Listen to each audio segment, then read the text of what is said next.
by the people who owned it, deciding the engine was the least important part.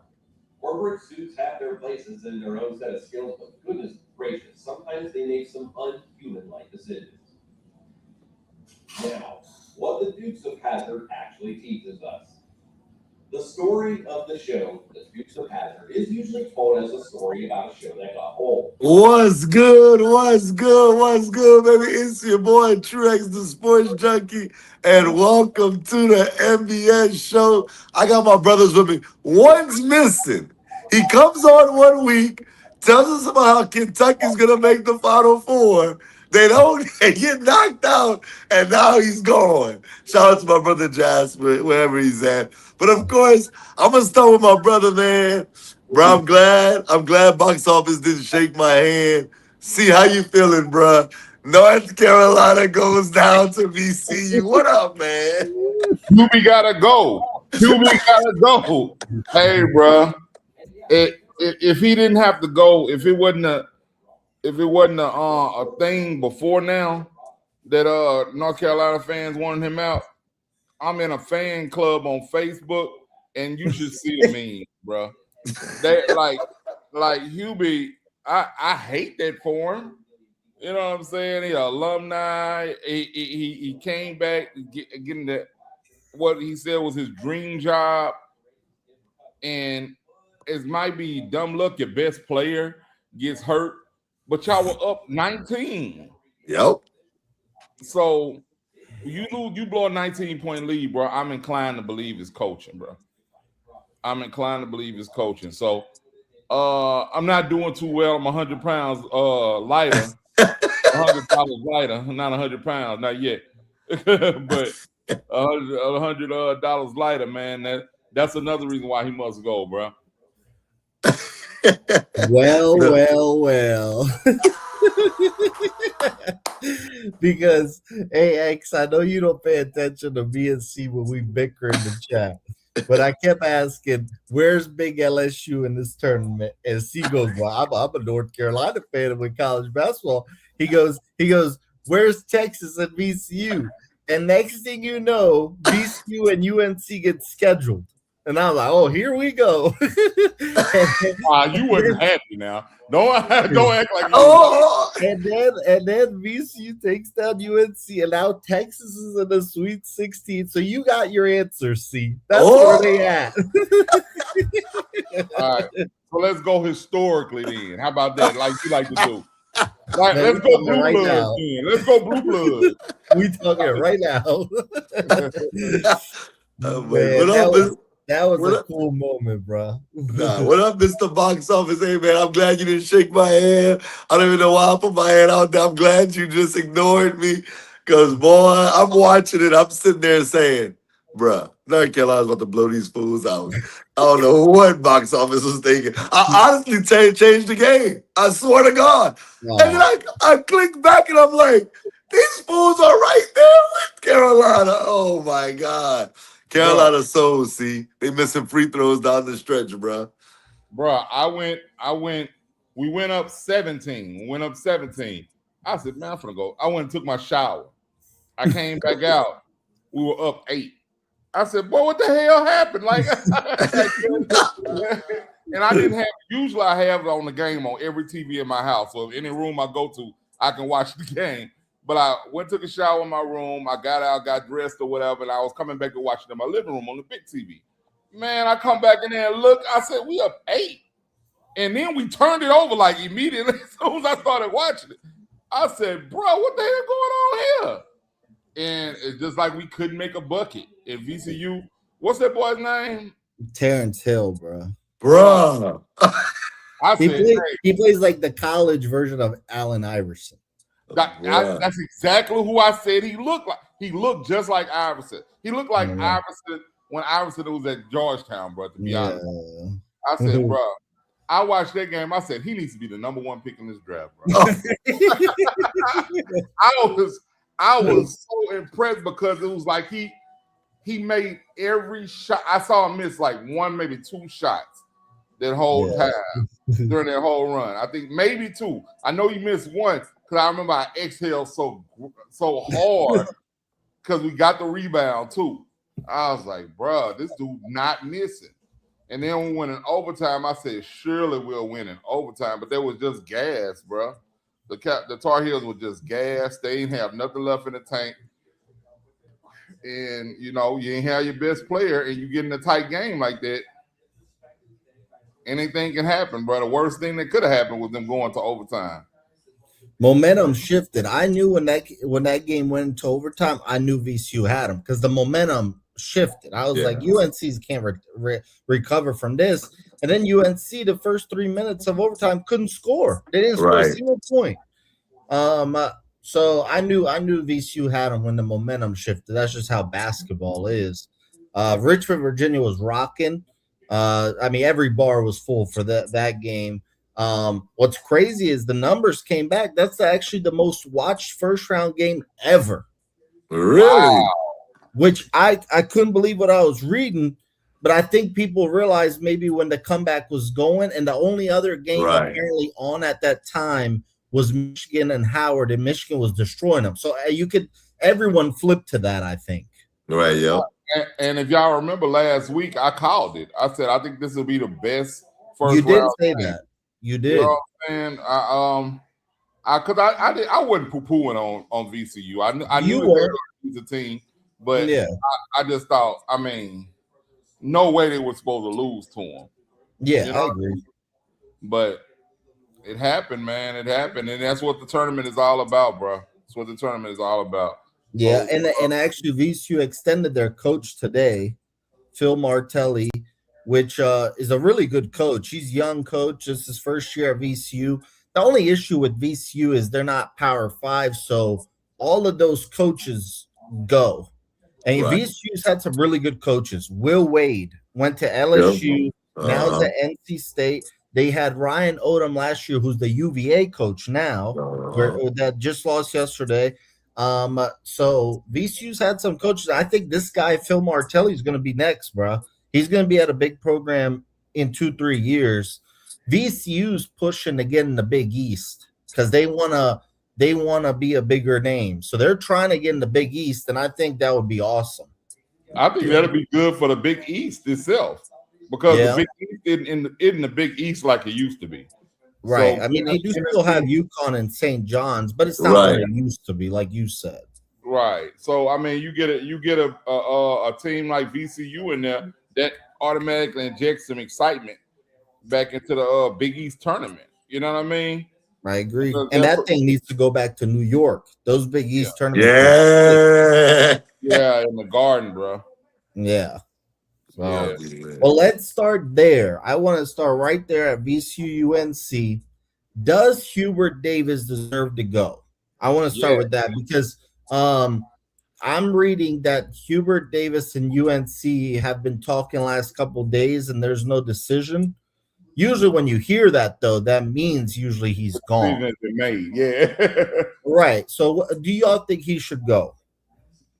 Absolutely. As the North Carolina fan on the panel, he's not living up to the standard of the Tar Heels, man. And the thing about it, he I just wanted to look up his overall record. He's 125-54, almost a 70% winning percentage. But his claim to fame is he's a 2022 national title runner-up, which I got it. That's cool, but you missed the tournament the next year. You know what I'm saying? And you lost in the first round of the tournament the last 2 years. And I mean, it's just not it's not like he's not getting the players. He's getting the players. But when you have a game, I think that VCU game, it told a whole story about him. Like I said, when I think we were off air, when a team that's supposed to be better than the other team blows a 19-point lead, you're already favored. You blow a 19-point lead. That I tend to lead the coaching because there's something that you could have done to stop that. When you was up 19 and you got down to 11, it's supposed to have been a timeout, a lineup change. Something is supposed to have happened to stop that run. Because in order to lose that game, they have to score 20 points. 20 points before you can score one, basically. You know what I mean? So that's not how it went. They scored in between that. But regardless, you blew a 19-point lead. I think if you would give any coach worth his salt a 19-point lead in that in a game with a team that you're supposed to be better than, they would win that game. And it was probably like 10 minutes left in the game. They were up 19. You know what I'm saying? So we went up 17. I literally went to the bathroom, took a shower, came back out. We were up 8. So it was like VCU went on a run, and it was so fast, I guess you could say, that it wasn't anything they could do about it. It was like that. It was like they were in shock. That's how it looked to me. Like they were in shock. I forget our center's name. What's the boy name, man? For who? Huh? For who? UNC? Yeah, our center, Henry Visar. Visar. Yeah, I couldn't say his name last week either. All right, yeah, Visar. He was hooping. Don't get me wrong, he was hooping, but he choked down the stretch. Oh my God, did he choke, bro? It's like every time he would get the ball, if he wasn't in the post, I would like get the ball out of his hands. I don't know why he was out there. Like, you know what I mean? They inbounds the ball. That's what I knew we were gonna lose. When they inbounds the ball to him and he got it and he was trying to pass it back out, and he threw the ball and it went out of bounds off him or whatever. I was like, bro, it's over. It's over because he's effectively our best player right now, and he tripping, and he missed free throws down the line. It was just hard to watch as a North Carolina fan, bro, especially a North Carolina fan that had money on the line. So I'm in here really just praying for for something good to happen because nothing good was happening. Nothing but bad could happen. Okay, so you think he should go? All right, I'll go next. So obviously, as he said, Hubert Davis used to play for UNC. He's from North Carolina, so you know he is UNC. You know, but I do want to go through his resume first at UNC. First year coaching, they get to a national title game. I mean, that's an awesome start to his career there. They lost to Kansas, but still a great first year. Yeah. Second year, they don't even Duke to get to the championship. Yep. It was Coach K's last game. Yeah, and so we thought, we got us one. Right. That first year national title appearance. Second year, they don't even make the tournament. Third year, they make it to the Sweet 16. Fourth year, the first round, and they get dumped out. And then this year, first round up 19, and he gets dumped again. Sure, that's terrible like last couple of years because that's not UNC standards. You know, UNC should never be out in the first round. But I'm giving Hubert Davis one more year. Look, he hasn't been good at all since his first year coaching. I'm gonna give him one more only because he didn't have his best player in this tournament. This game. Sure, you were up 19. But you were still the favorites. But VCU can be a little tricky. VCU's beaten the Dukes before. They've beaten the UNCs before. They've beaten the Kansases. Like VCU can cause anyone trouble every year in the tournament. So because of that, I'm giving Hubert Davis one more year. But I think next year he has to at least make the Elite Eight. like if I'm the AD there at UNC, I'd give him. I don't know how much left on his contract, but I'd be like, look, next year I'm gonna let you have another year, but you got to make the Elite Eight at least because this is UNC. This is not VCU, a smaller program. This is not, a smaller program like that. So this isn't even like a Syracuse. There's not nobody right. like even. It's not even a big name program that's just sporadic. Right. UNC is consistently supposed to be in the conversation, and we haven't been in the conversation for at least 3 years. Right. So I'm giving Hubert Davis one more year, but he needs to make the Elite Eight at least, and that's that. I could hear you when I was I put my mic on mute and I froze my camera. But yes, I agree with box office on this one. I had it written down right here. No Caleb Wilson. Like, come on, man. Like, a VCU is not a pushover. That's not a pushover program. Like you said, box office, they've beaten big dogs before.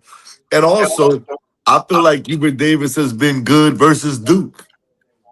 Versus his rivalry. I don't know. I think he's like 500. He's close to 500, but he's not 500. They beat him this year, too.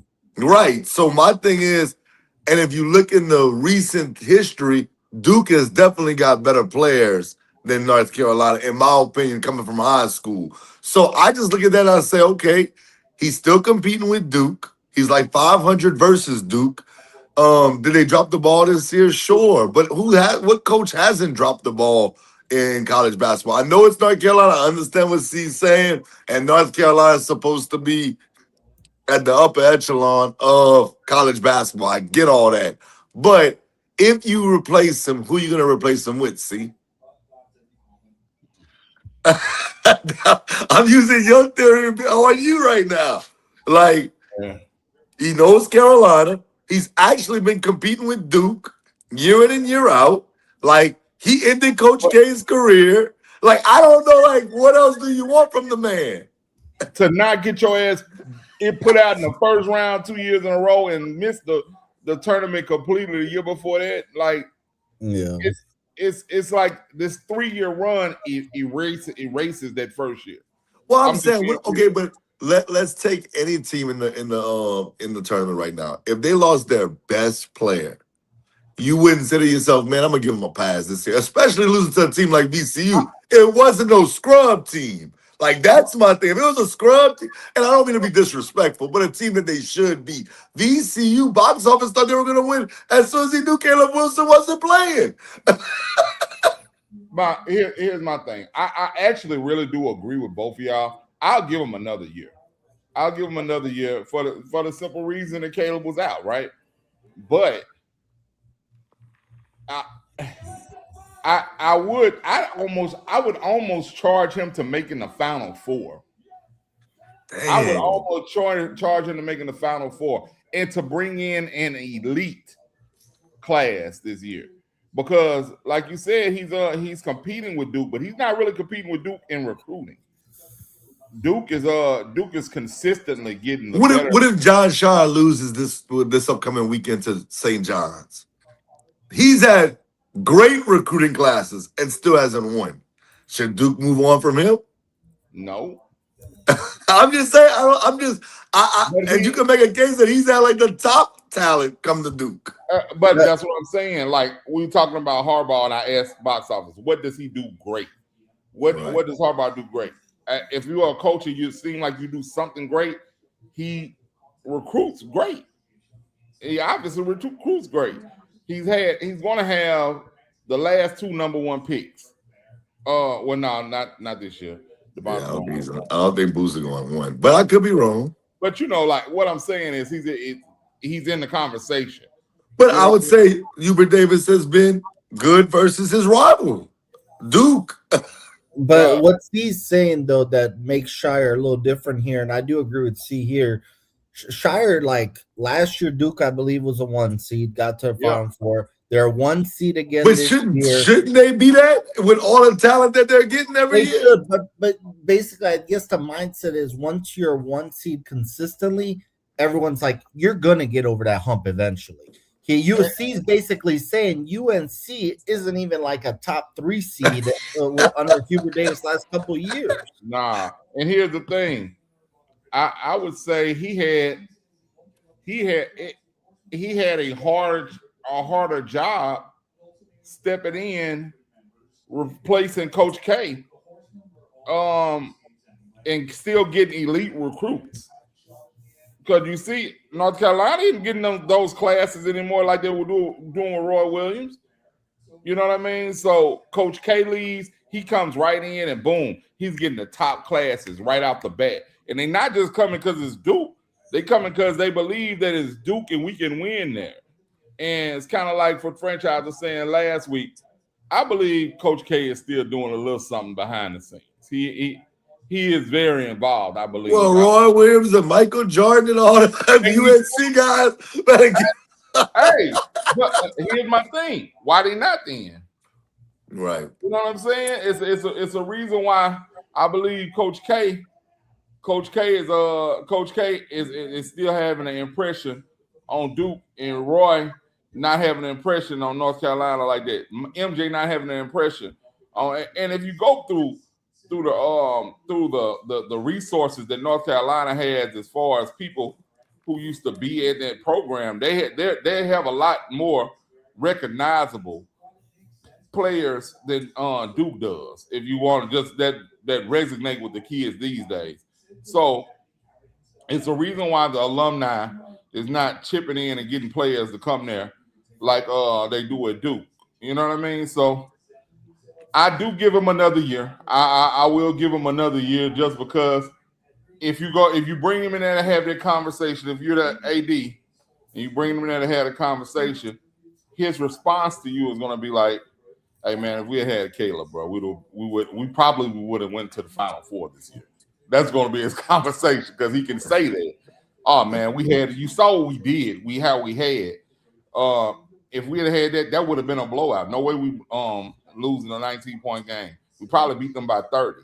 And then the next he's gonna go through the bracket. The next game we would have beat them, and we probably would have made it to the Final Four this year at least. So give me one more year. I got that guy coming in, and he's gonna replace Caleb because he's gonna be gone. But we got these 3 guys coming in, and we're gonna be able to make a run with my coaching. He's gonna have a good sales pitch. I think he's gonna have good because I don't think. Who would you? I know that you said that you would give him one more year now, but if they were to replace him, who would y'all want them to go out and get as their new head coach? Who would make sense to you that would be like, okay, yeah, we lost Hubert Davis, but we got this guy? I really don't know no coaches like that that's available, man. I hate Roy retired, bro. I think Roy still had some gas in the tank. I forgot why he said. I think he just said he was ready to retire to be with his family and all that. But it could be a coach that's at a big time program because it is North Carolina. We're not gonna act like it's not North Carolina. They literally should be able to pick the guy that they want. This guy, they can't just pick, but the guys who are actually at a program and they're at a prestigious program already. That the one I would want would be Calipari, bro. I want Calipari. He's not leaving Arkansas, bro. He's not gonna do it. Not even for North Carolina. As crazy as that sounds. I don't know if he left Kentucky to me. I know Arkansas has that Walmart money. I get it. But I'm just saying, if he left Kentucky, like, dog, I feel like he can leave anybody then. I feel like he's not gonna leave him yet. I'm gonna tell you, guy, I don't think he'll leave neither. But I would definitely, if I would get rid of Hubert Davis, I would call Rick Pitino. That was my next thing. I would call Pitino. Because he can't be that attached to them up there. St. John's. Yeah, he can't be too attached to him up there. I know he got history up there, but bro, bring your ass down to North Carolina, man. Like, it wouldn't even be a hard conversation. I wouldn't even have a hard. I'd be like, bro, you're at St. John's. I'm offering you the North Carolina job, bro. Do I need what you need? You need a house. You need us to go and get you the house. You know we're gonna give you the bread. Just go and come out here, bro. Because I know you're at St. John's and, bro, what are they? The Red Storm now, whatever they are, bro. Bro, you disrespectful. He's so disrespectful. But I would go. Go ahead, see. The reason why I say I didn't say Pitino first is because he's 300 years old. That's why, bro. It's like he's the old coach now. You know Right. what I mean? St. John's in the Sweet 16 too. I love Rick Pitino. Bro. Me too. But he's like he's not like if you got Saban now. Well, okay, but I'll say this. What I like about Rick Pitino last year, and I don't know why I'm drawing a blank, box office may know, and you may know, their star guard was like tripping. That boy sat him down at the end of the game. Like, you know what I mean? I like Pitino, bro. but here's my thing. The reason why I say Calipari over Pitino is because Calipari can recruit, bro. When it comes to college basketball, if you haven't noticed, I'm big on recruiting, bro. Right. But that's why, like with Duke, that's why I said that the difference between North Carolina and Duke is the recruiting, bro. Bringing a constant class in, and we already know what Calipari does in recruiting, bro. I mean, we can't say that about Pitino. You know what I mean? We can't say about Pitino. Pitino's always been a place where he was going to get good players. You know, he was going to get good players at Kentucky. He was going to get good players at Louisville. You know what I mean? And he's doing pretty good at St. John's too. He's doing pretty good at St. John's. He is, but bro, I can't. I would take him. I would take him, but like I said, I would take him. Like this year, I'd give Hubie another year, and Hubie, you got to prove it. Hubie don't make enough adjustments for me though. Actually, in-game adjustments, like I said, 19-point lead to get all the way down to 8 before a damn timeout was called. Bro, I couldn't understand it, bro. I didn't understand it. It's like you got to make some adjustments. Whatever defense you in, whatever plays you're running, whoever you got running point, take his ass out. He's not running the plays right. Somebody you got a North Carolina bench. Somebody should be able to go in there and take his place. You know what I mean? And I really do feel like we had a better team that night against them. If you just look at them, and they just got outplayed by probably one player with more heart. And I say better coaching. He got out coached and we got out efforted. And that's one thing that I can't have happen if I'm an AD. I can't look at my team watching out there and they getting out coached and out efforted. I'm like, nah, I gotta make a change, bro. That's gonna put you on the radar for me to go for me. Okay. I'll go completely out of left field. If they were to let go of Hubert Davis, I would go with Fred Hoiberg from Nebraska. Well, I like it. I like that. I know it's completely out of left field, but he's done a good job as a college coach. He was at Iowa State first, took him to the Sweet 16, then took the Chicago Bulls job for 3 years, and then he went back to college. Now he's at Nebraska, and I told y'all last week, Nebraska never had a March Madness win ever. And what does he do? He wins 2 back-to-back for first time ever for Nebraska. So Nebraska to be, might have hit their peak now. I mean, none of us, I don't think are going to pick them to win the Natty, but for them to have their first 2 wins back to back is huge. And why not UNC go that route? I mean, it looks like he's a really good coach. He just probably needs better players, and at UNC, you're always going to get the marquee players. So that's who I would probably aim for if I'd let Davis go. But I mean, I think we say that, but we haven't. Like I said, we haven't been getting those marquee players, bro, and that's what's frustrating me. about Hubie, and like I said, I don't want to just throw the guy under the bus, like you know what I mean. But bruh, we got to do better with the recruiting, man. We got to do better with the recruiting. It definitely can't end up like this anymore. He can't have another first round exit or not make the tournament ever. Yeah, I mean, if he makes a first round exit next year, he's out of there. Oh yeah, he's out of there for sure. If he makes a first round exit. He'll be fired the next day if he gets another first round exit. And I'm shocked they haven't fired him now if they are planning to do that. Because it's like, okay, what do you got to talk about?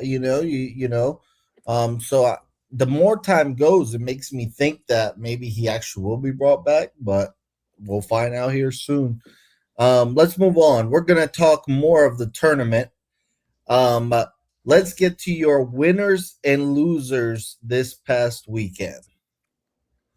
And it can't include North Carolina because we obviously know they're one of the losers. I'm gonna go Nebraska. I'm gonna leave off what you just said. I know that they beat two teams that they were ranked higher than, but I know I had Vanderbilt on my bracket to beat them, and they beat Vanderbilt. To come into the tournament with 0 wins in the history of Nebraska, you think. I know it's a football school, but even if I would have been like, man, surely Nebraska has 1 win in the history of the tournament, bro. When I heard that stat, I was like dumbfounded. And they've come in, bruh, and won 2 games. The first one they blew out Troy. The next one they beat Vanderbilt.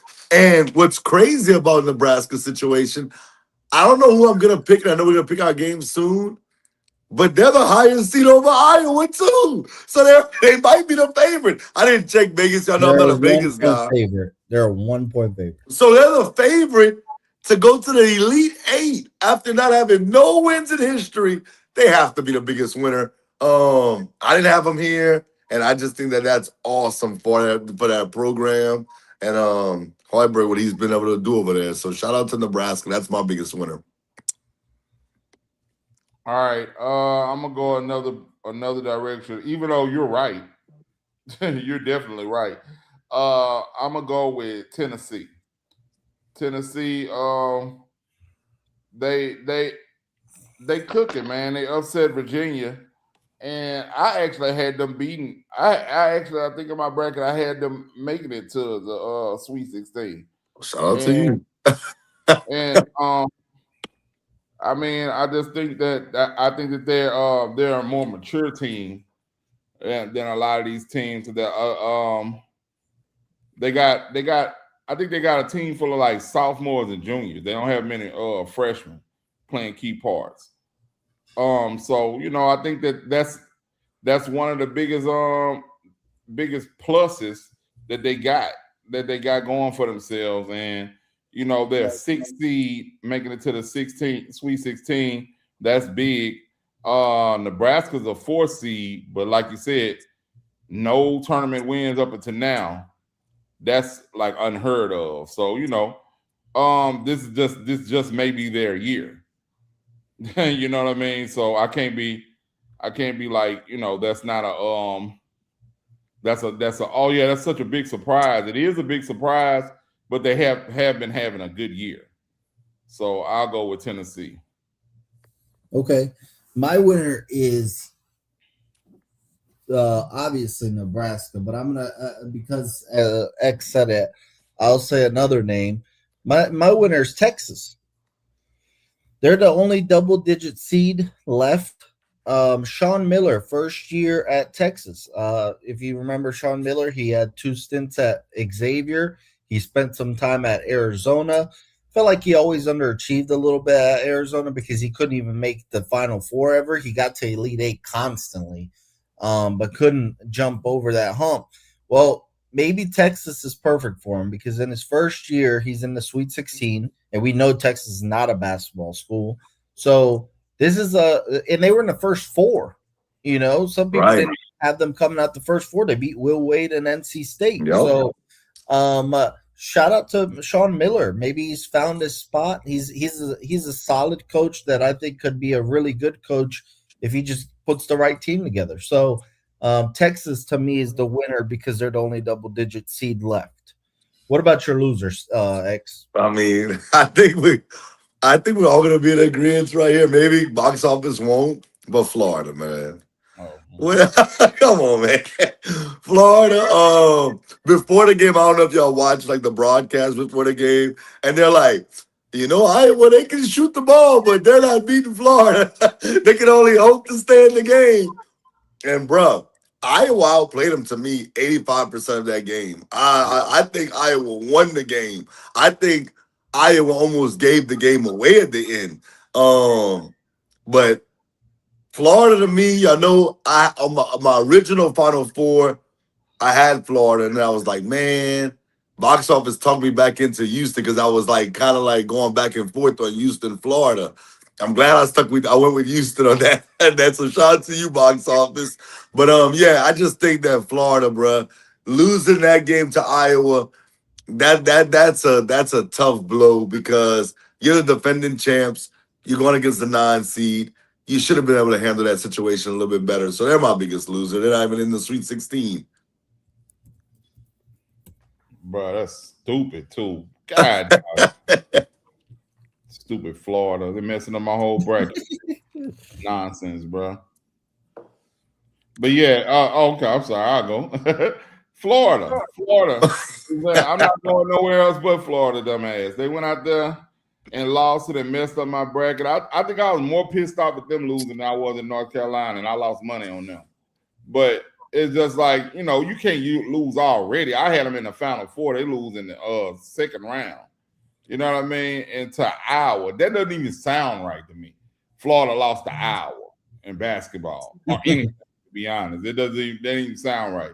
So I think they let their whole fan base down with that too. Because after the first round, I heard them that I guess I was watching something on ESPN and they were talking about, yeah, man, we might go back to back.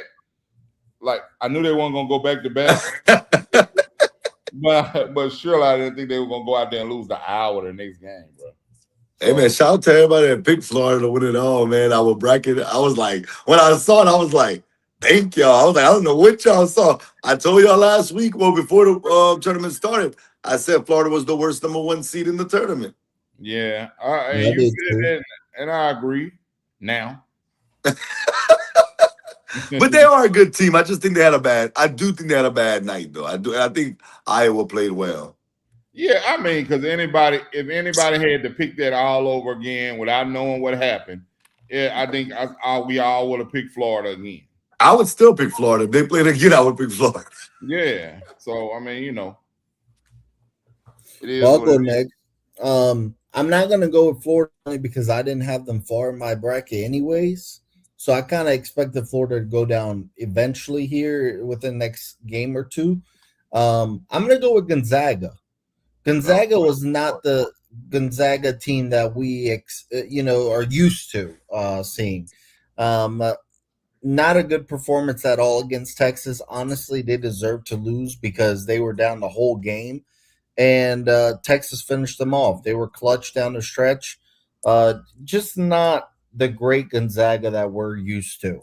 But they're always one of those mid-major teams we expect to ball out and always be in it and always be relevant, but not this year.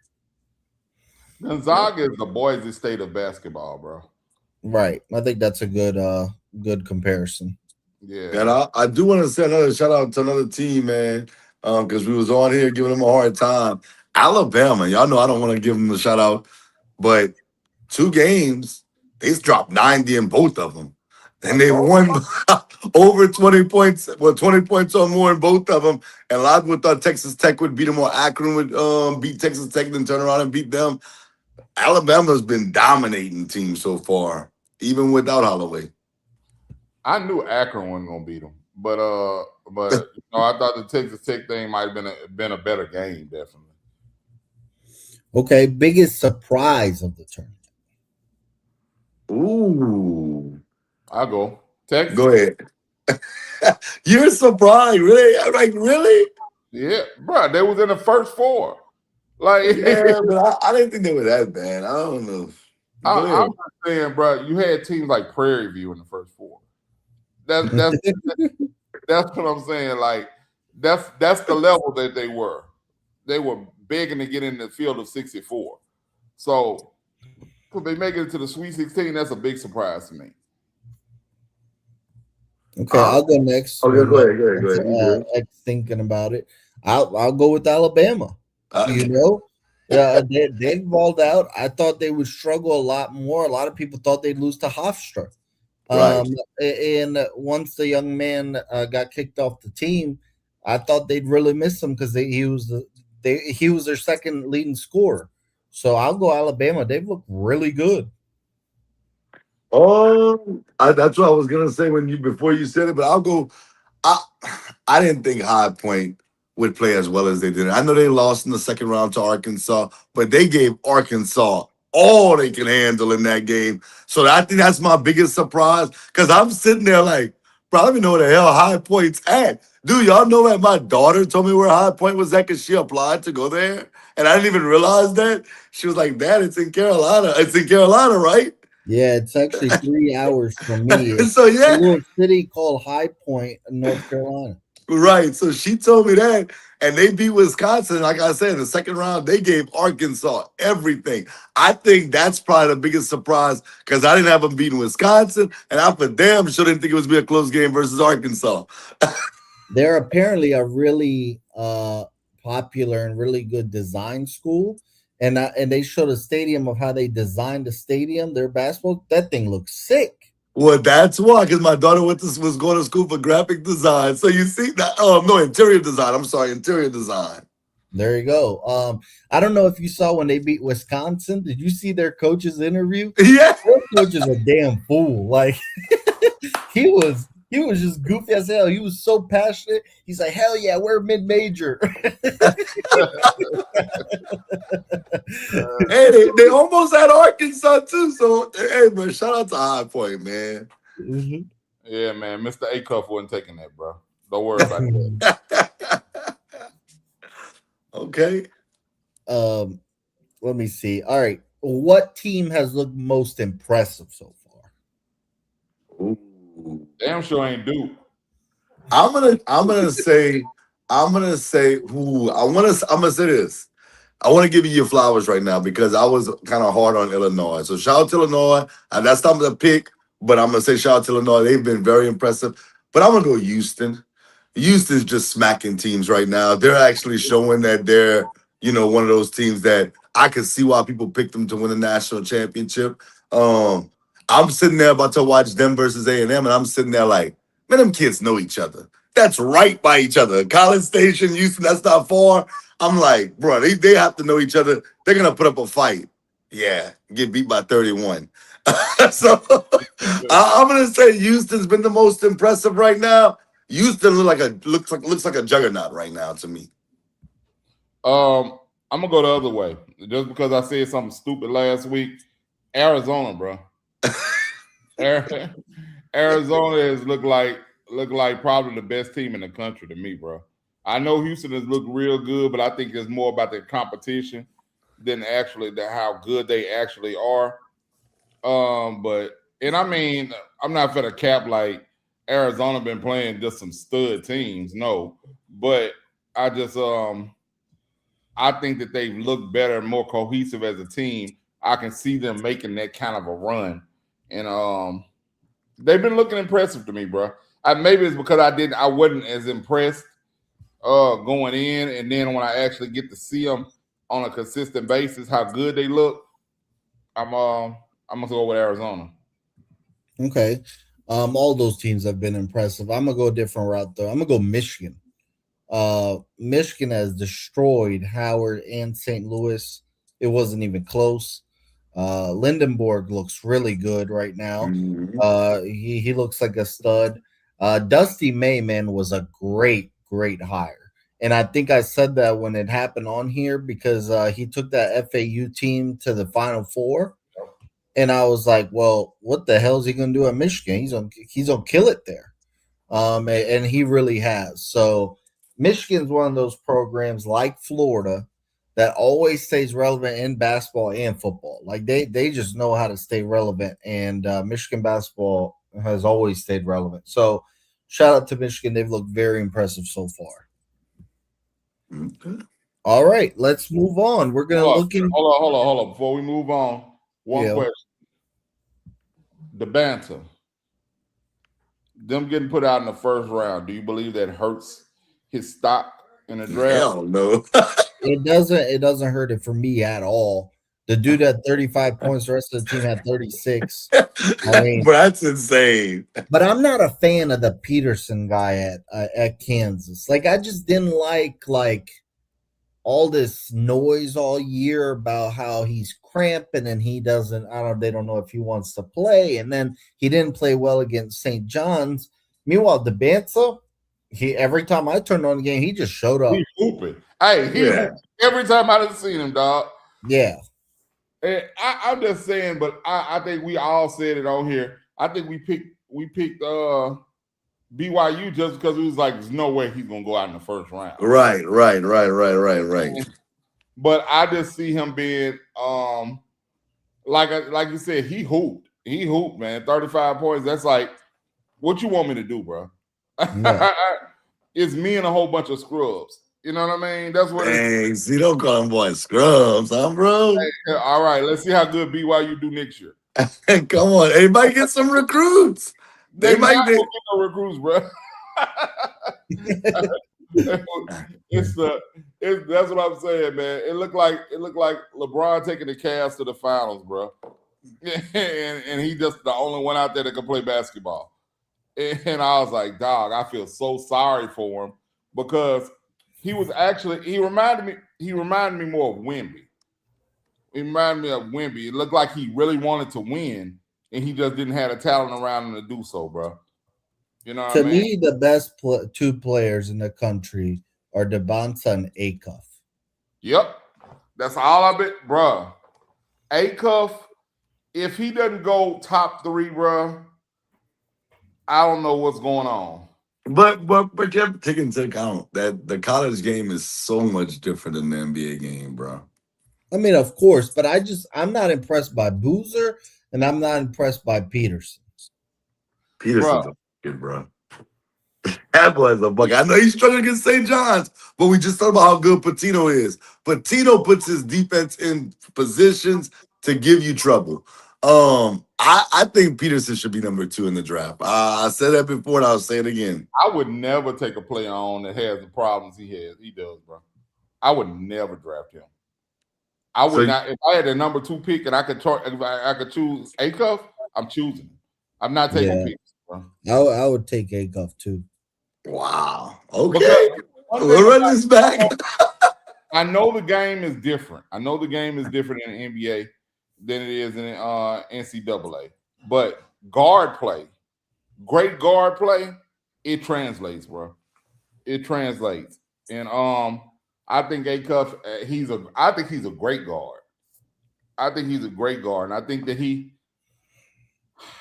could be a team's number 1 option in a couple years.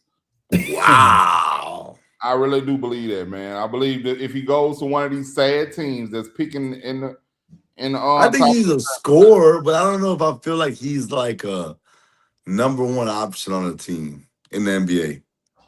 Trae Young. I compare him to Trae Young. And to be real, I think Trae Young is a star. He was a star at Oklahoma. Right. And coming into the NBA, he was a star. And I think that he just didn't. I don't think that Trae Young is a franchise player, to be honest with you. And I think that he just hasn't developed like he should. I think he hadn't developed like he should in the NBA. And he's not that lethal scorer like everybody expected him to be. I think Acuff will be. I think he'll be a lethal scorer in the NBA. And he's very athletic. I never viewed Trae Young as athletic. Right. I would say he don't need to go to the Wizards. Oh, man. I think some I of these like sad his ass- game. I don't know if I agree with you, him being like the guy on a championship squad in the NBA. I didn't say a championship squad. Or you just think he could be the number one option. Number one Like, option you in know NBA. what? And I know, like, I'm not saying he's these guys because I don't want to be disrespectful to him, but I don't think these guys are bad players either. But like Jamal Crawford, and I'm not saying he's Jamal Crawford, but Ben Garden, Yeah. dudes that were buckets in college. They were bucket getters. I just don't want him to fall, and I think he becomes those type of guys. But me, I don't think DeBance is gonna be the a number one player on an NBA team. I think he's gonna be a better number two. I think he's gonna be a number two option on a good team. But I think Acuff can go to a team, a sad team, and be their number one option. Like, let's say he goes to a Sacramento. I'm trying to think who's sorry. So your player comparison is Trae Young? My player comparison would be Trae Young or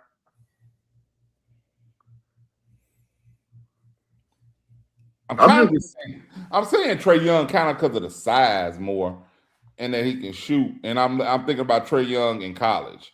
To me, I'm gonna tell you who he reminds me of, and you're gonna know this. Box office knows too. He's like Stephon Marbury to me, but maybe a better scorer.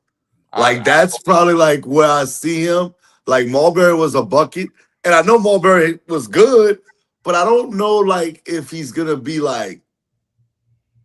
He's not like I don't view him as like Magic Johnson coming into the league or Steph Curry. Like I know Steph Curry. We know a lot of us maybe not thought Steph Curry would be what he is, but like I don't view him as the guy that's gonna come in and just be like, just turn the whole franchise around. Yeah, I didn't think Steph Curry was gonna be what he is. Me neither. And I thought he'd be good, but I didn't think that good. I thought Steph was gonna be a awesome number two option. I thought he's gonna be somebody's scorer, somebody's spot up shooter. I know LeBron was going to his games, and I was like, LeBron's gonna make them boys trade up and draft him. And I thought that was gonna be great for him, but hell, he ended up being LeBron's biggest rival. Right. So, I mean, like I said, I think he's gonna be a scorer. I just think he needs to go. I don't think he's not gonna get no run on a good team. Okay. He's not gonna get no run on a good team. What's the guy that came from Florida last year? Walter Clayton. Yeah. I think he's like in the G League or something now. No. Well, he was playing for Utah, but not enough minutes. Right. Yeah. Like, and he gave him hell last year. That's why I'm big on just because you ball in a tournament doesn't mean you're gonna be great in the league. That's my biggest thing. Just because I know the tournament, Kimball Walker, Shabazz Napier, these dudes went crazy in the tournament.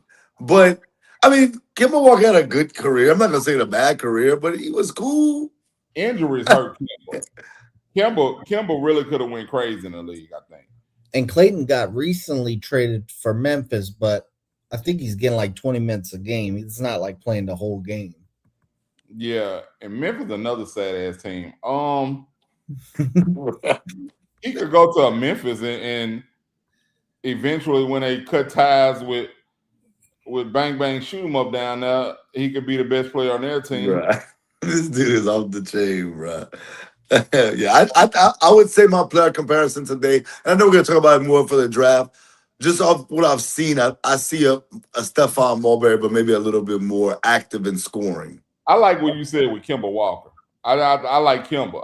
I think Kimball's a good comparison because Kimball was good before them injuries, bro. Kimball, if you remember, he was in Charlotte. Right. Oh, Kimball was doing his thing, bro. So yeah, I give him that. But my bad. I know. I just wanted to get y'all's thoughts on Devonta and him losing in the first round because all I saw, that's all I was thinking when I saw them losing the whole entire game, I said, bruh, this dude, he can't get it out the first round. But I mean, I think that's if a team is looking for him to be their savior, he's not that. Well, you gotta remember. You also gotta remember this before we go move forward. Kevin Durant didn't go far in the tournament neither. He got out the first round. Who else? Who are you talking about? See DeBonsa? Yeah. Oh, yeah. There's some guys that's been in the past that didn't go for, like Anthony Edwards, bro. Like, I didn't see it coming out of Georgia. I'm like, bro, that dude's not gonna be what they think he's gonna be. And shit, I was wrong. I coming out of the draft, Anthony Edwards, I knew he was gonna go first. I just looked at him as he's just athletic as hell. I said, man, because he didn't have a shot in Georgia, bro. He didn't have a jumper at Georgia, bro. He was just athletic as hell. And I was like, they're gonna pick him first because he can dunk on anybody. But I mean, he's definitely developed into being an elite player, as we all see. All right, well, let's move on. We've got a little more college basketball to talk about. So, let's see here. So, we're gonna move on, and we're gonna talk a little bit about the Sweet 16. What matchup are you looking forward to most? Oh, I'll go first. I know it's not the popular pick. I know everybody's probably going to say the one I think C's going to say, but I'm saying Illinois and Houston. I think that's going to be a war. I ain't lying to you. Houston, to me, like I said, they've been the most impressive because they're like a team on a mission. Like, you know what? We came up short last year, and we're treating cupcakes like cupcakes. We beating the hell out of you. we leaving no doubt who's the better team. But Illinois, man, those dudes, bro, be hooping, bro. They got a lot of good players in their team, and I think that's gonna be one of the best games, if not the best game in the Sweet 16. And I'll give my prediction in a few minutes, but that's the one I'm most looking forward to. All right. To be honest, man, I like a lot of games in Sweet 16. I think this is gonna be very exciting. What I think is going to be the best game, is that what you're asking?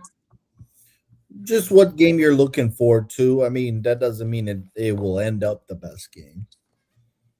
I think I'm looking more forward to the UConn-Michigan State game. Wow. Okay. Just because it's UConn and Michigan State, and I'm a big Izzo guy, bro. I just believe no matter what it is in this tournament, he has his team ready, and they make a run every year. It never fails. You might not hear nothing about Michigan State all year, and they get in this tournament and they making it to the Sweet 16 at least. And I'm kind of excited to see what they doing. They do in this game, but the game I actually think is going to be the best game is Arizona and Arkansas.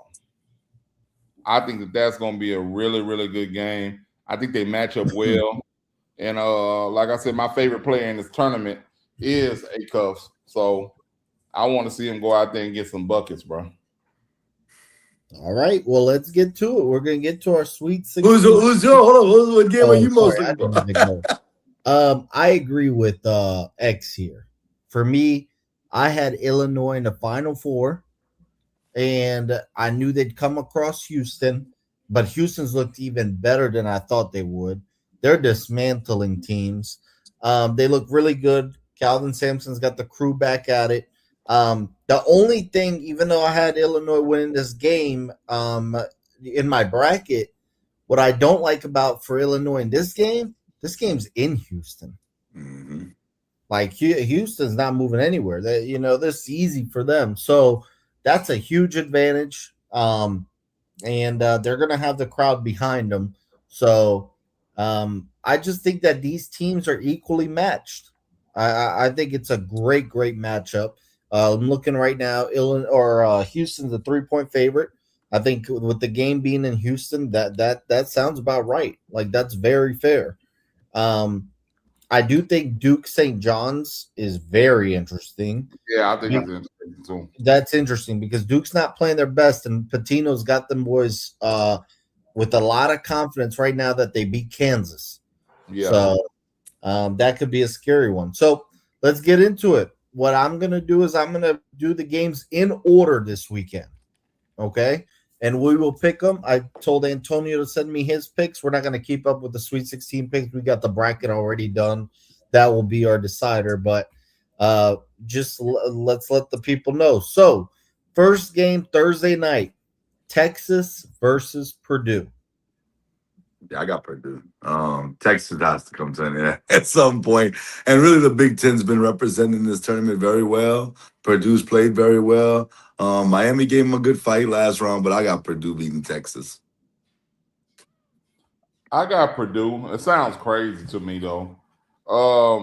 Purdue to be beating Texas at anything, it sounds crazy to me. But I got Purdue, man. This is basketball, not football. And I mean,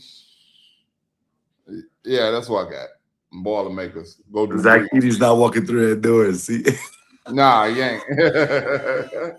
Well, Damn, man, I'm not gonna eat it, man. That boy a scrub, dude. That boy a scrub. Come on, man. I think he's been hurt. I'm trying to look it up right now. I think he's been hurt. Yeah, he's been hurt. But he wasn't bad when he was playing. I mean, he was averaging 14 and 11. So that's not terrible. Yeah. Them boys suck down there, bro. He down there. Antonio's got Purdue. I've got Purdue. Purdue's flying under the radar like always. Yep. But they're playing well. You can't say anything bad about how they play. They play well as a team. And they're always in it for the long run in these tournaments, but they're the better team. I got Purdue. All right, next one on the schedule, an interesting one.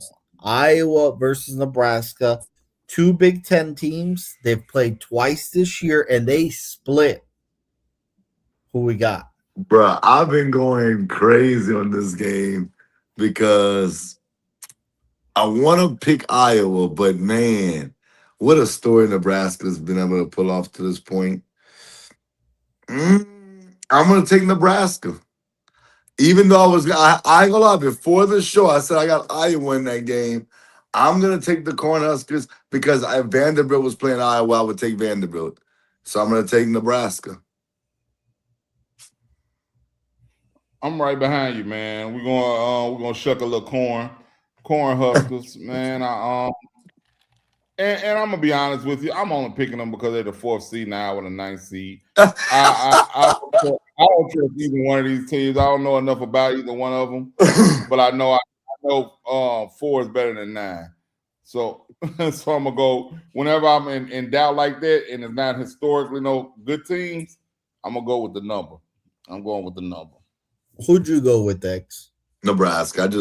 I had Iowa before the show, but I literally just switched just because Nebraska, bro. I feel like that's gonna be the story. They went from not having no wins to now they're in the Elite 8. I can hear it right now, them saying it. So yeah, Nebraska. I would have picked Vanderbilt if Vanderbilt was here over Iowa.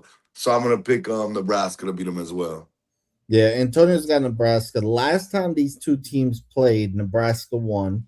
I think Nebraska's hotter overall. I'm going to go with Nebraska too. I think this is going to be a good game though. All right, next one we've got Arkansas and Arizona. See, my boy Jasper, wherever you at, don't be mad at me. I got the Wildcats, and I think they actually beat them by double digits. I think Arizona they show levels in this matchup. I think they'll limit Acuff to as much they can limit him as much as possible. And I just think Arizona just throws too many things at him. And I actually thought about this. This is a side note, Box office picked Arizona to win the national championship. You know, I knew you loved LeBron James. I knew you loved him. Ah. I wanted to text you and tell you that. I said, oh, that's why you picked Arizona to win it. I feel you. I ain't even mad at you. But yeah, I got Arizona beat Arkansas by double digits. Well, C and Jasper had Arkansas going far. So this, and I had Arizona. So this is a huge game for the bracket challenge. Right. Who you Hey, got, C? it's funny you brought up LeBron because I saw Instagram is hilarious, bro. They posted a video showing Bryce's top plays this year. There's all him cheering and high fiving people. Wow. I said, bro, they are tripping, bro. Those are Bronny's highlights this year too. but you know how it is though, see? But that tells you how good Arizona is. Arizona's loaded. That boy's not even playing at Arizona, and he was a big time recruit coming out. I don't know about that. I'm not saying he was like the top of the line, but he wasn't like a scrub coming out of high school. You would think he would get some kind of run. Yeah, some kind of run. Yeah, he redshirted. He redshirted in Arizona. But I mean, you know, I look at it and like I said, I'm a big Acuff fan, right? And I think he's gonna prove why he should go at least number 2 in the draft. And he's gonna get a big win under his belt. He's gonna get a big win under his belt by beating Arizona right here. And that's gonna pick up the momentum. That's gonna get people ready and start to get behind Arkansas after this. And like I said, I got Arkansas for the big upset, bro. Hey, you might be right. If he pulls that upset, he might move up the draft board. Yeah, bro. Yeah, I mean they could win the Natty if they win this game. Right. Like I said, I've had Arizona as the national champs, and they've made me look good so far. The Arkansas plays well, but I think Acuff's gonna have to. He's gonna have to have 30 points in this game for them to win. Not impossible, right? But he has to be better than Darren Peterson was against St. John's. Like he has to step up, or they got no shot. Antonio's got Arizona as well. All right. Last one on Thursday, Illinois, Houston. What we got? Bruh. I'm not lying to you. If I didn't know any better, oh my God, this is tough. But I'm gonna stay true to my bracket. And I'm gonna stay true to what I believe. I just think Houston's on a mission right now. I'm actually mad that I didn't pick Houston in one of our bracket challenges. I didn't care about it. I think Duke is going to win it all, but I'm like, bro, I should have had Houston winning it all in one of them, bro, because they're on a mission right now. I got Houston, but I think this is going to be a pick-em game. I would not be surprised if Illinois wins it. I got Houston. Illinois is better than I thought they were. Like I said, I give you props box office for saying that, but I'm going with Houston, bro. The experience, them guys are hungry, bro. You can tell they hungry, and I don't think they're gonna stop right here. They ain't get this far just to get this far. So I got Houston. Fair enough. Like I said, the game's in Houston. Antonio's got Houston, but I'm staying true to my bracket. I had Illinois in the Final Four. I'm going to stick with Illinois in the Final Four. They find a way to pull this game out. I think this game is the game of the weekend. I got Illinois, but it's gonna be a tough one. All right, then Friday. The first one Friday is St. John's and Duke. Who we got? Antonio's actually got St. John's. Wow. I think now that Duke's here, Duke is going to wake up. I think they knock off St. John's. It's going to be a good game, but I think they pull away late, and they win by double digits over St. John's.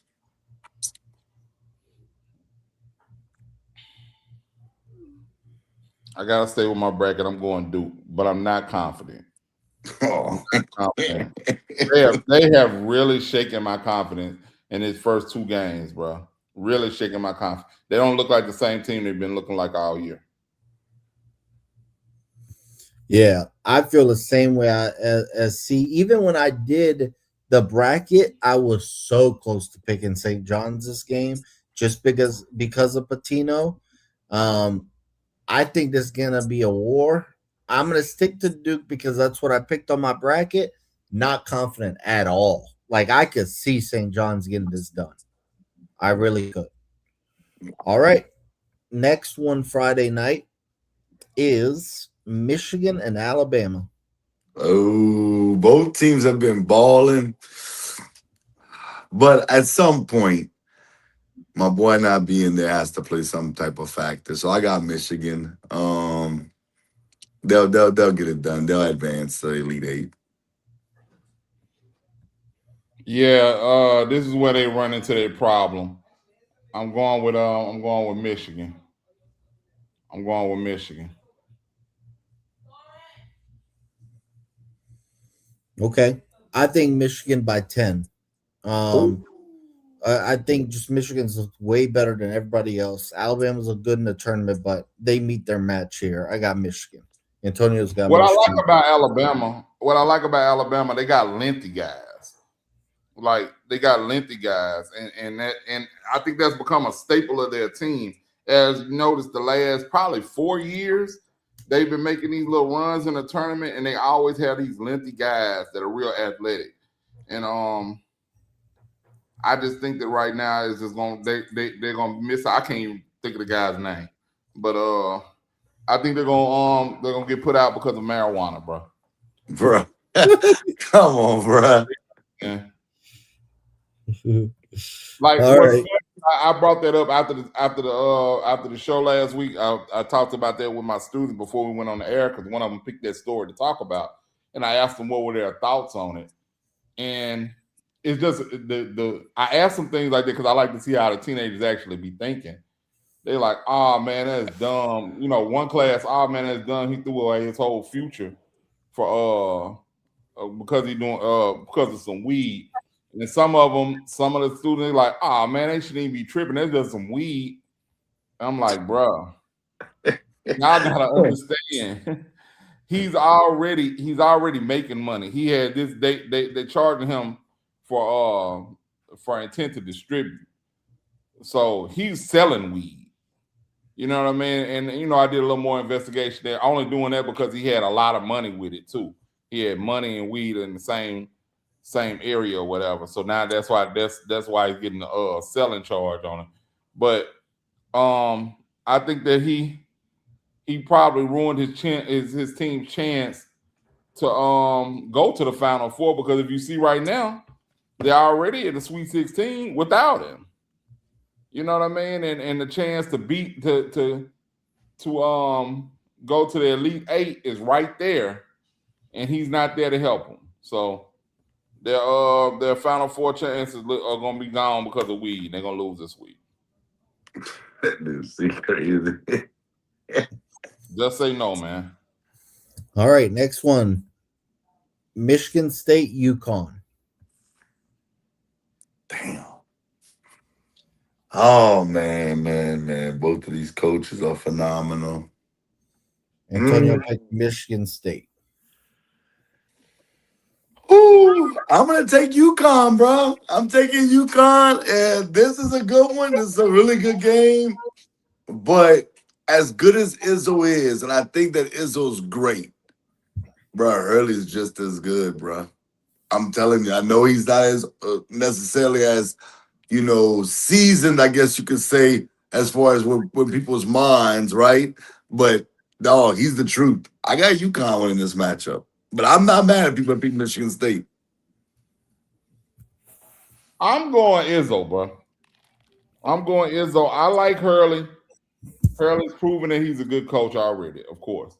But I'm going Izzo. Izzo consistently taking some teams that you would almost call mediocre Michigan State teams far in the tournament. And this team isn't one of those mediocre teams. He actually has a nice team. So I think that he got to have a couple of days to come up with a game plan, and that's just that spells doom for the Huskies. So I'm going with Izzo in the Michigan State Spartans. Okay, well, I had these teams on my bracket, and I had Michigan State, and I'm gonna stick with that. I got the Spartans. Both great coaches. Hurley's got the most recent national title. Izzo hasn't won one in a long time, but overall, Izzo's great in these tournaments. So I also like the way Michigan State has played better throughout the season. I don't think UConn's as strong as years past. I'm gonna go Michigan State, but this is definitely a toss-up.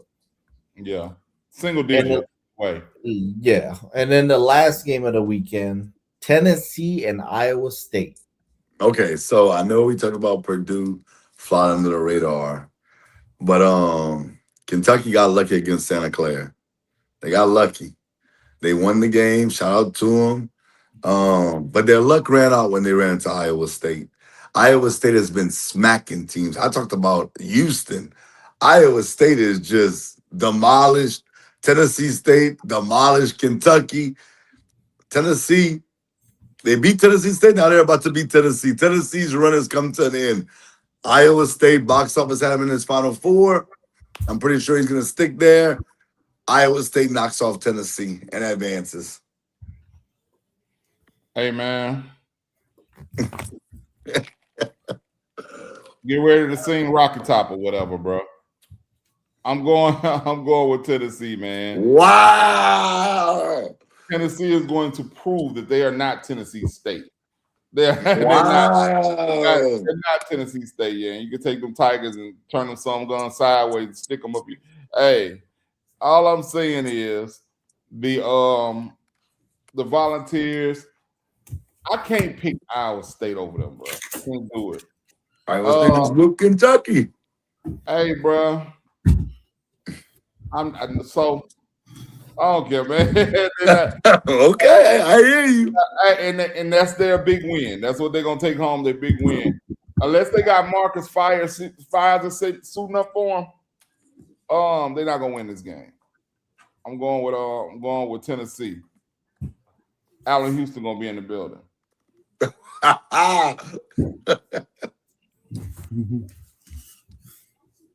He's not gonna be, he'll be in the building. Well, X said it. I had Iowa State in the Final Four. I like the way they played as a team because I've watched them throughout the season. I'm gonna stick there. Rick Barnes, really good coach, did well with Texas, doing well with Tennessee, but he has yet to reach the mountaintop, and it's not gonna happen this year. I got Iowa State. I just feel like they play better as a team, and that's all it comes down to. Remind me what y'all's Final Four. Okay, I had Duke, Arizona, Houston, and Michigan. Okay, and C? I had Duke, Arkansas, Michigan, and Florida. Sorry. Okay, so your only Florida's gone out of that. So Sweet 16's on Thursday and Friday. Elite 8 would be Saturday and Sunday. Come Sunday night, is your Final Four besides Florida, C, is that still going to be the Final Four? Besides Florida, bro, I think so. And you know what? I still got Duke, Arkansas, and Michigan left in it. And the one I'm most scared about is Duke. And that's crazy because Arkansas has to play Arizona. But I'm most afraid of Duke, man, because Duke just has not looked right in the tournament. And Pitino not going to play with them. You know what I mean? So, like I was talking about, you give Izzo 4 or 5 days to prepare. Shit, you give Pitino 4 or 5 days to prepare. It's going to get ugly, bro. Because one thing he does, he uses his talent that he has on his team well. So you say So who's the team that's going to come out the bracket that you had Florida in? Is it going to be Iowa, Nebraska, Illinois, or Houston? Houston. Okay. Yeah, I I got. almost picked Houston come out of there, but I went with Florida like an idiot. Yeah, my Final Four is I'm locked on it. I truly believe Arizona's definitely coming out that bracket. I don't think Arkansas or Purdue can beat them. I'm not saying they can't beat them, but I don't think they will beat them. I feel like Michigan. I hate to say it because I know they mess around and lose, but I almost feel like they're a lock. I think they're gonna beat Alabama. And I think they're gonna beat Iowa State. Houston, that's the one I'm most concerned about because I think Illinois is tough. But if they get past Illinois, whoever wins that Houston Illinois game is going to the Final Four for sure. They're beating Nebraska or Iowa in my mind, and um, Duke got a tough task. They got St. John's, then Michigan State or UConn just to get to the Final Four. That's gonna be tough. But yeah, I think Duke. I picked them to win it all. I think when they play their A game, they're the best team in basketball. So I got Duke still getting there. So yeah, I'm sticking to my Final Four. Well, can they bring the damn A game, please? Because I think they will this week. bro, I don't know. I don't know how. I hate inconsistency. I can't stand it, bro. And when they show up to these tournaments, bro, they always are so inconsistent to me, and it just pisses me off, bro. That's why I don't like Duke now. Yeah, I'm gonna stick with my Final Four because I think that Duke is gonna come out. I think they're gonna pick it up.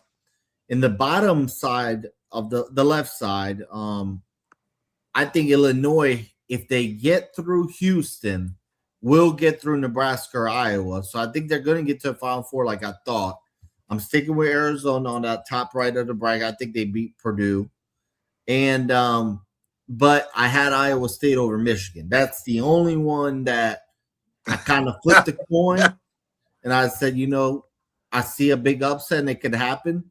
That's the only one. So I'll stick with my Final Four, but it's going to be interesting this weekend. No doubt, no doubt. It's going to be fire, though. It's going to be definitely fire. Great matchups all weekend long. This is going to be super fun.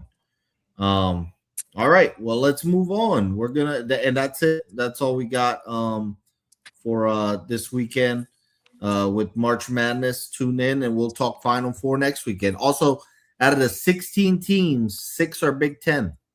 Yeah, bro. And 9 was in the Sweet 16 last year. Yep.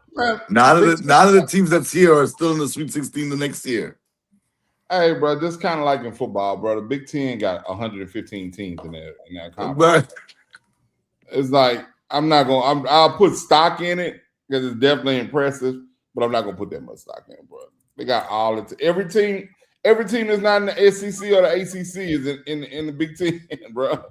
So it's like, damn, okay, yeah. no, if Purdue was to come out, bro, you could have an all Big Ten Final Four. You really could. Michigan State, Purdue, Michigan, and Illinois or Iowa or Nebraska get there. It's an all Big Ten Final Four. That's great. I mean, if they did all Big Ten, that would be legendary for them. Yeah. Right. All right. Real quick, let's hit some NFL stuff before we're done with this, right? Yep. All right, let's hit some NFL stuff real quick. JSN got paid. Paid. He's the number one paid wide receiver in the league.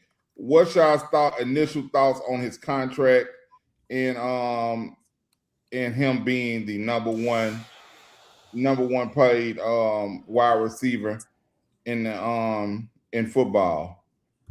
Normally I'm the one that's like, man, I'm not giving the wide receiver that much money, but they won a Super Bowl. What the hell am I supposed to say? I have no issue with it. You could say, oh, this guy's better than him. This guy's better than him. And y'all know how I feel about LSU. You know how I feel about those LSU boys. At the end of the day, he won a Super Bowl. And guess who he won a Super Bowl with at quarterback? Sam Darnold. Jettas didn't do that either. So I look at his situation. I say, go ahead and pay that man, bro. He balled out all year long. I know he didn't have the greatest Super Bowl, but him just being a decoy opens up a lot of things for that team and that running game. Kenneth Walker was great. I'm not taking no credit from Kenneth Walker, but JSN is special, bro. Go ahead and pay him, bro. I have no issue with them paying JSN. Well, what about the number itself? Well, 168.6 with well, you over know 120 guaranteed.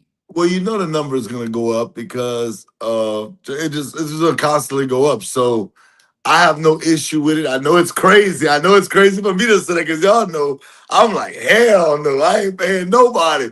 But he got a Super Bowl ring. What is Seattle supposed to do? Say, no, we're not going to pay you and not make you the highest paid wide receiver ever? They can't do that. They let Kenneth Walker leave, pay the man. You know you got a stud wide receiver on one side. Him and Sam Darnold have chemistry. And the one thing I like about JSN, even when you don't have the biggest games, bro. If you ever see, I know y'all have seen him, but anybody tuned in, bro, very humble dude, bro. Very humble dude. You know, he big ups God every time. And I feel like he don't have to have the gaudy numbers. He's not a locker room cancer. So I have no issue with them paying him, bro. They have a good chance of doing it. I know they lost a lot of players, but he's part of that core. And maybe they could make another run next year. So they basically picked him over Kenneth Walker. And, I think so. Yeah. huh? I said, as they should. As they should, yeah. I get you, yeah. All right, my bad, Box Office. I didn't mean to cut you off. What you think about it, bro? I'm with X here. You know, I'm more hesitant about paying the wide receivers and positions I feel like you can replace, but they've proven they can win with them. And that's all it comes down to. And he didn't even have the best quarterback ever. You know, he had Sam Darnold. No disrespect. He's a Super Bowl champ now, but he's still not. Put some respect on his name eventually. But he's still but he's still not Matthew Stafford, Joe Burrow, you know, these guys. So at the end of the day, they've proven they can win them. And plus, this is his first big contract. He's a young guy. He's just entering his prime. So this contract will work out. Like they will get their money's worth. He's going to be a stud for the next 4 or 5 years. He should be the highest paid. He had a great year last year, topped off with a Super Bowl. Puka's next contract will probably break it. But that's what just happens in the NFL nowadays. Someone's always the new highest paid whatever position they play every 3 months. So, but they've proven they can win with him. So how can you have an issue with it? It's his turn. That's all it is to it. Every year, somebody's going to get paid. It's his turn to get paid. Is he the number one? Would I say he's the best receiver in football? No, I wouldn't. But does he deserve to get this money? He absolutely does. He deserves to get the money from Seattle.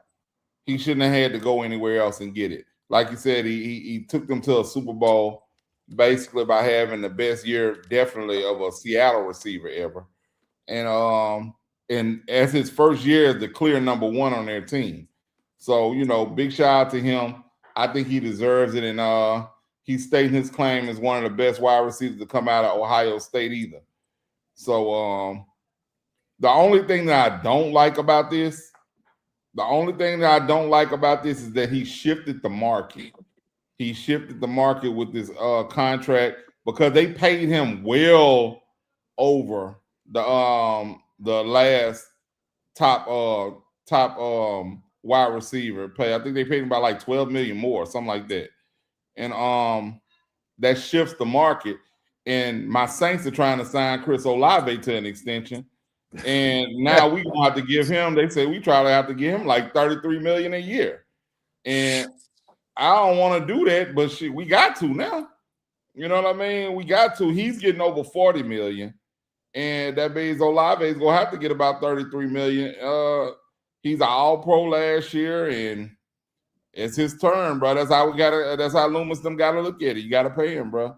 That's the only thing I don't like about the deal with JSN, bro, is he shifted the market so much. Now other teams have to overcorrect to keep up with it. Yeah, I'm not mad. I mean, and JSN's super young still, bro. Like box office. 24.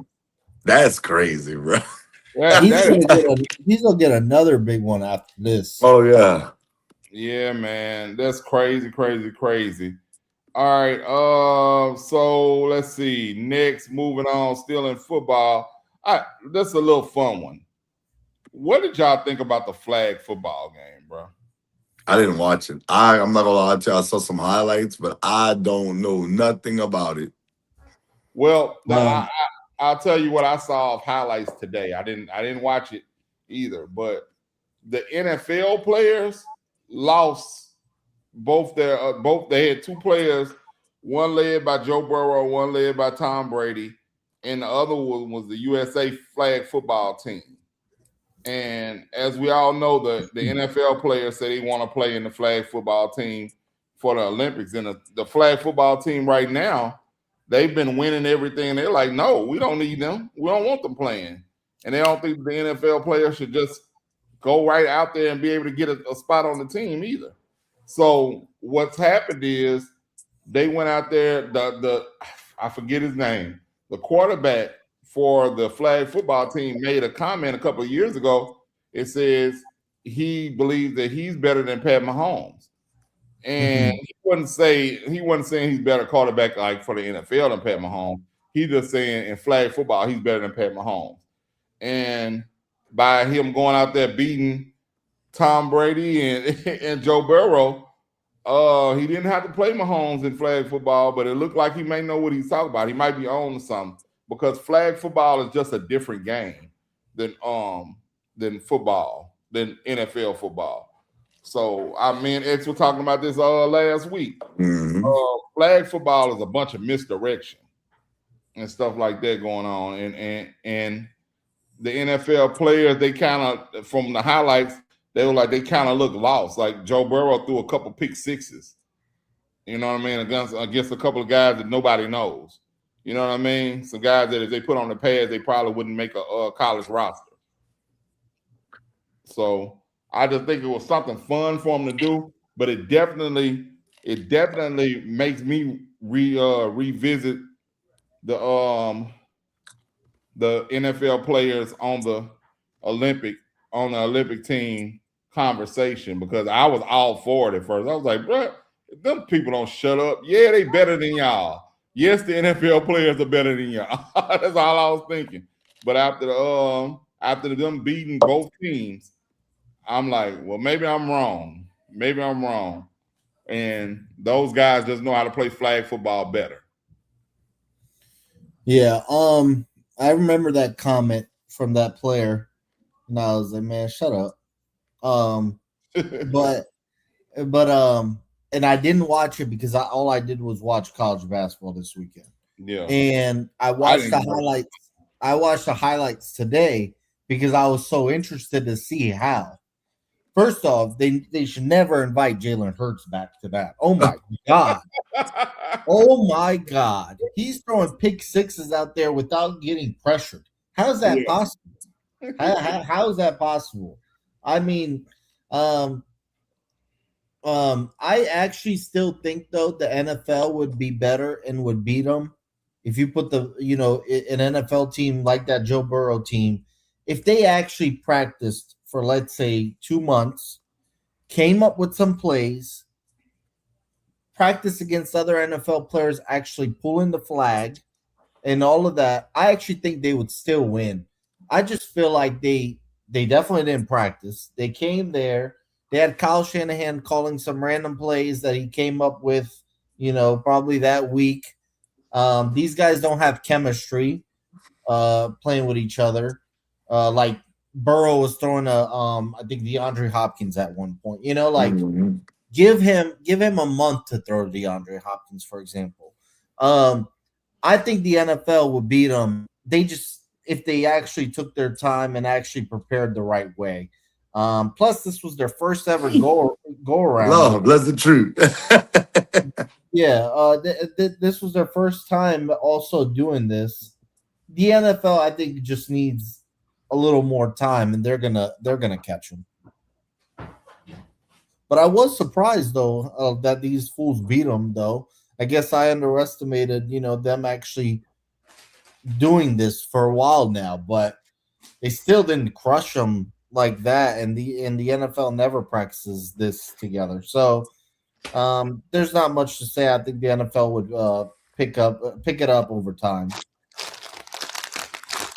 I don't know. I think it's something to be said for knowing the actual sport better. This isn't like basketball. The NBA players, they're able to go over there with just a couple of weeks of playing together and win in the Olympics all the time.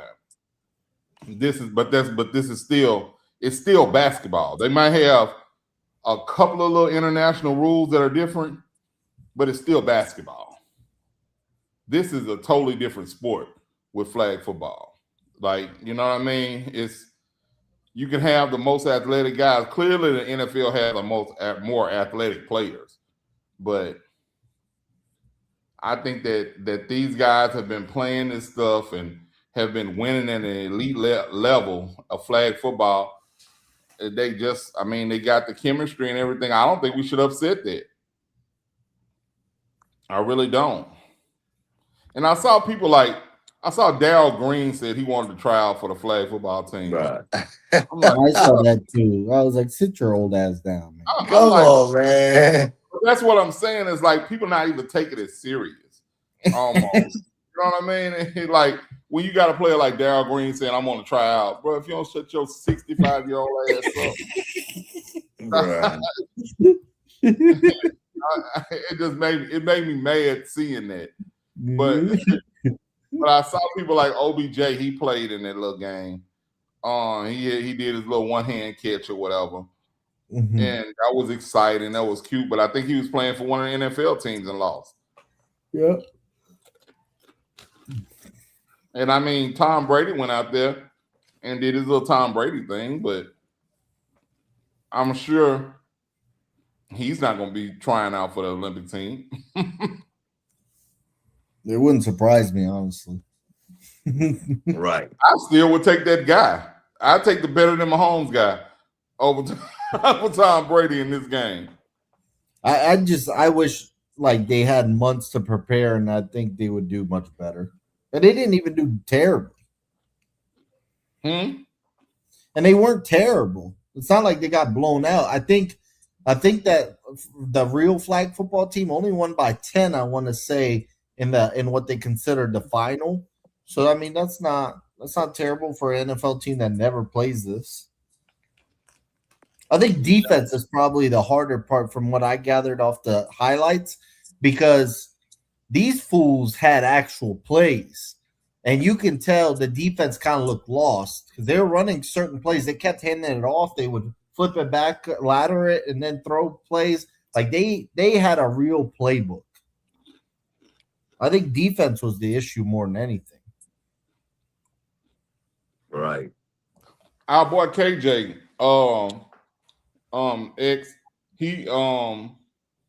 he's like an expert at flag football.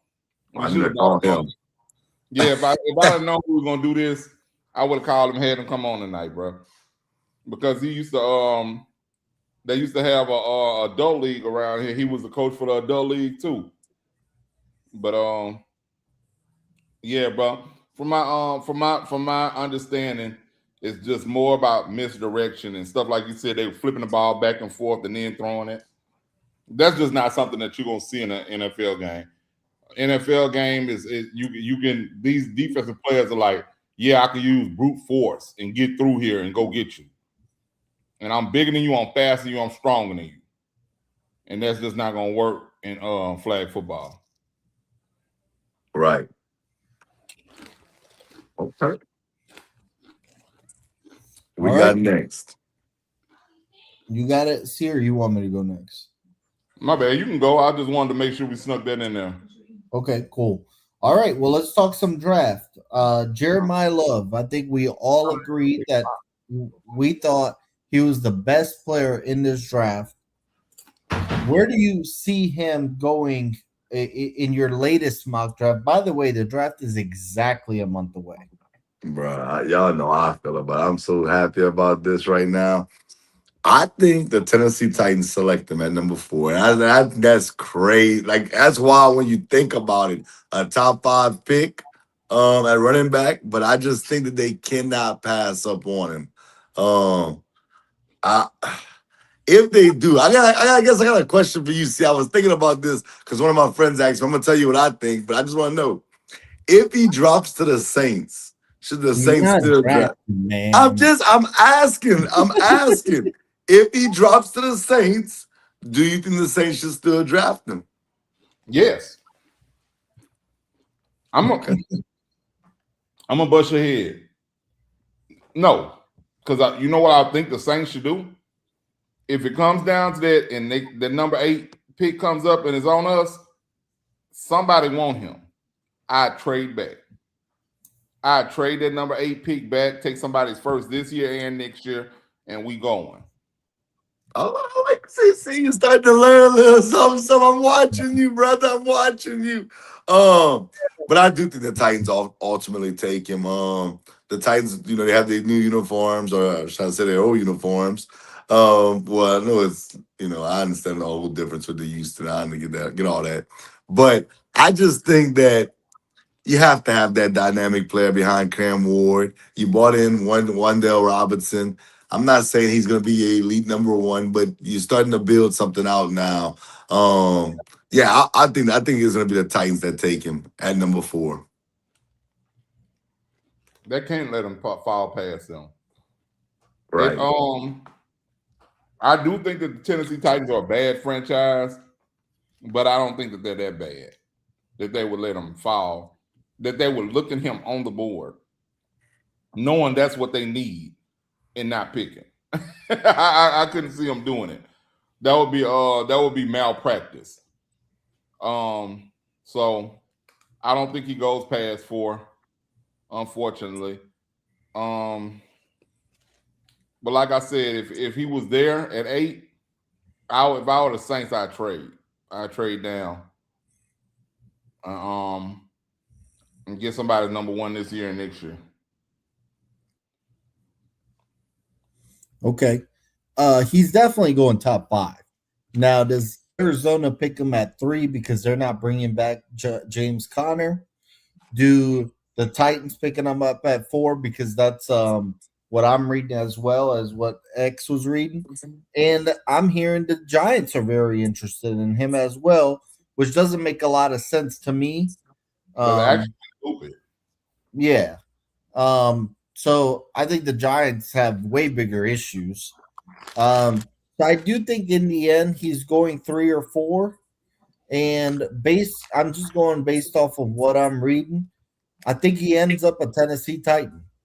I think they kind of set him and Cam Ward up, which would be very nice, but they still need a lot on that offense besides them two. That's not going to be enough if you can't protect them. So the draft is a month away. Our mocks will change, but right now I do think he ends up in Tennessee. Yeah, man. I'm looking at a mock right now, and what's it called? CBS Sports has him actually going to the Commanders. I can't see that. So we'll see. We'll see. All right. Well, we're going to get into the rest of the running backs then. We've all got Jeremiah Love as the number 1 running back in this class. How do you rank your top 5 running backs in this class? Okay. So mine's probably going to be different from the majority or like what you see on, as far as the rankings.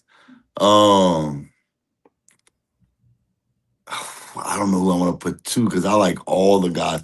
I like all 5 guys I'm about to name. Like, I would be cool with getting any one of these guys in the 2nd or 3rd round. I don't think there's a guy that I would take in the 1st round outside of Jeremiah Love. It would just be Jeremiah Love that would go number in the 1st round for me. Everybody else, I don't even know if I would take him in the 2nd round, but definitely in the 3rd round, I would feel confident. So I'm going to put no particular order. Because bro, like there's different things I like about different guys. So let's start with Mike Washington, bro, from Arkansas. big, 6'1", pause. I know she was gonna tell me that. 6'1", ran a 4.340 at the combine. You know, that's insane. That's insane to me. Arkansas, yeah, they wasn't great this year, but Chris Johnson, you know, when he ran the combine, it was ridiculous. And I was like, man, I'm not going off that combine because that combine could be crazy. But 6'1", 225, and you run a 4.3, that's crazy. Right. That's insane. So, yeah, he's in my top 5 for sure. I'm going to say this. I got both Katron Allen and Nick Singleton from Penn State in my top 5. I saw enough of them at Penn State that I just believe that both of those guys can be NFL running backs. I really believe that. I think that they can be, you know, maybe not day one starters, but they can come into their own and they might be guys down the line. Now, the last two guys, one, I don't think he's a starter per se, but I do think that he can be like a, you know, catches the ball at the backfield, and that's Roman Hemby from Indiana. I like him a lot, catching the ball at the backfield. I know Black to me played better in the national championship game. My personal opinion, maybe y'all feel different, but I thought Black played better. But I think Hemby could be a nice 1-2 punch with somebody else in the NFL. So I got Hemby in my top 5. But the guy that I think everybody's forgetting on and sleeping on, I know everybody's gonna say Jadarian Price. I don't want to go high on Jadarian Price because I'm unsure. I'm unsure just because of how good Jeremiah Love was. I know Price had a good season, but you know, that's a little worrisome for me. I'm going Le'Veon Moss. I like Le'Veon Moss, bruh. Y'all know I'm not an A&M guy. I called Devon Achane when nobody thought he was gonna be a dog coming out. I drafted him his rookie year in our fantasy league. I was like, y'all boys tripping. I watched that boy at A&M. That boy the truth. He's fast. He can get, you know, he can catch the ball at the backfield. And even though Le'Veon Moss has injuries, we understand that. And this year was more of a split time. I think when we look back, I think Jeremiah Love is going to be the best running back in this draft. But I think I could definitely see Le'Veon Moss being the second best running back in this draft. So that rounds out my top 5. The 2 Penn State running backs, Mike Washington, Le'Veon Moss, and Roman Hemby.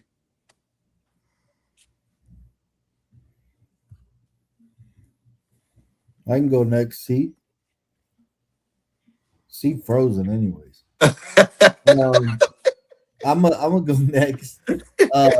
All right, I'll go next. Real quick, let's see. Number 1, of course, Jeremiah Love. I'm going with him. Number 2, I really like Mike Washington. The combine thing really just sealed the deal for me, but I actually watched him. He's an SEC player. I actually watched him this year, and he's dynamic, bro. He's dynamic.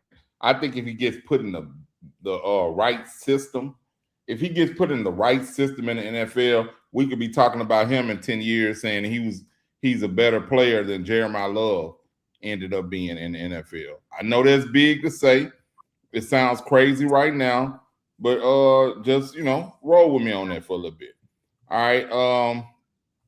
Let's see. I have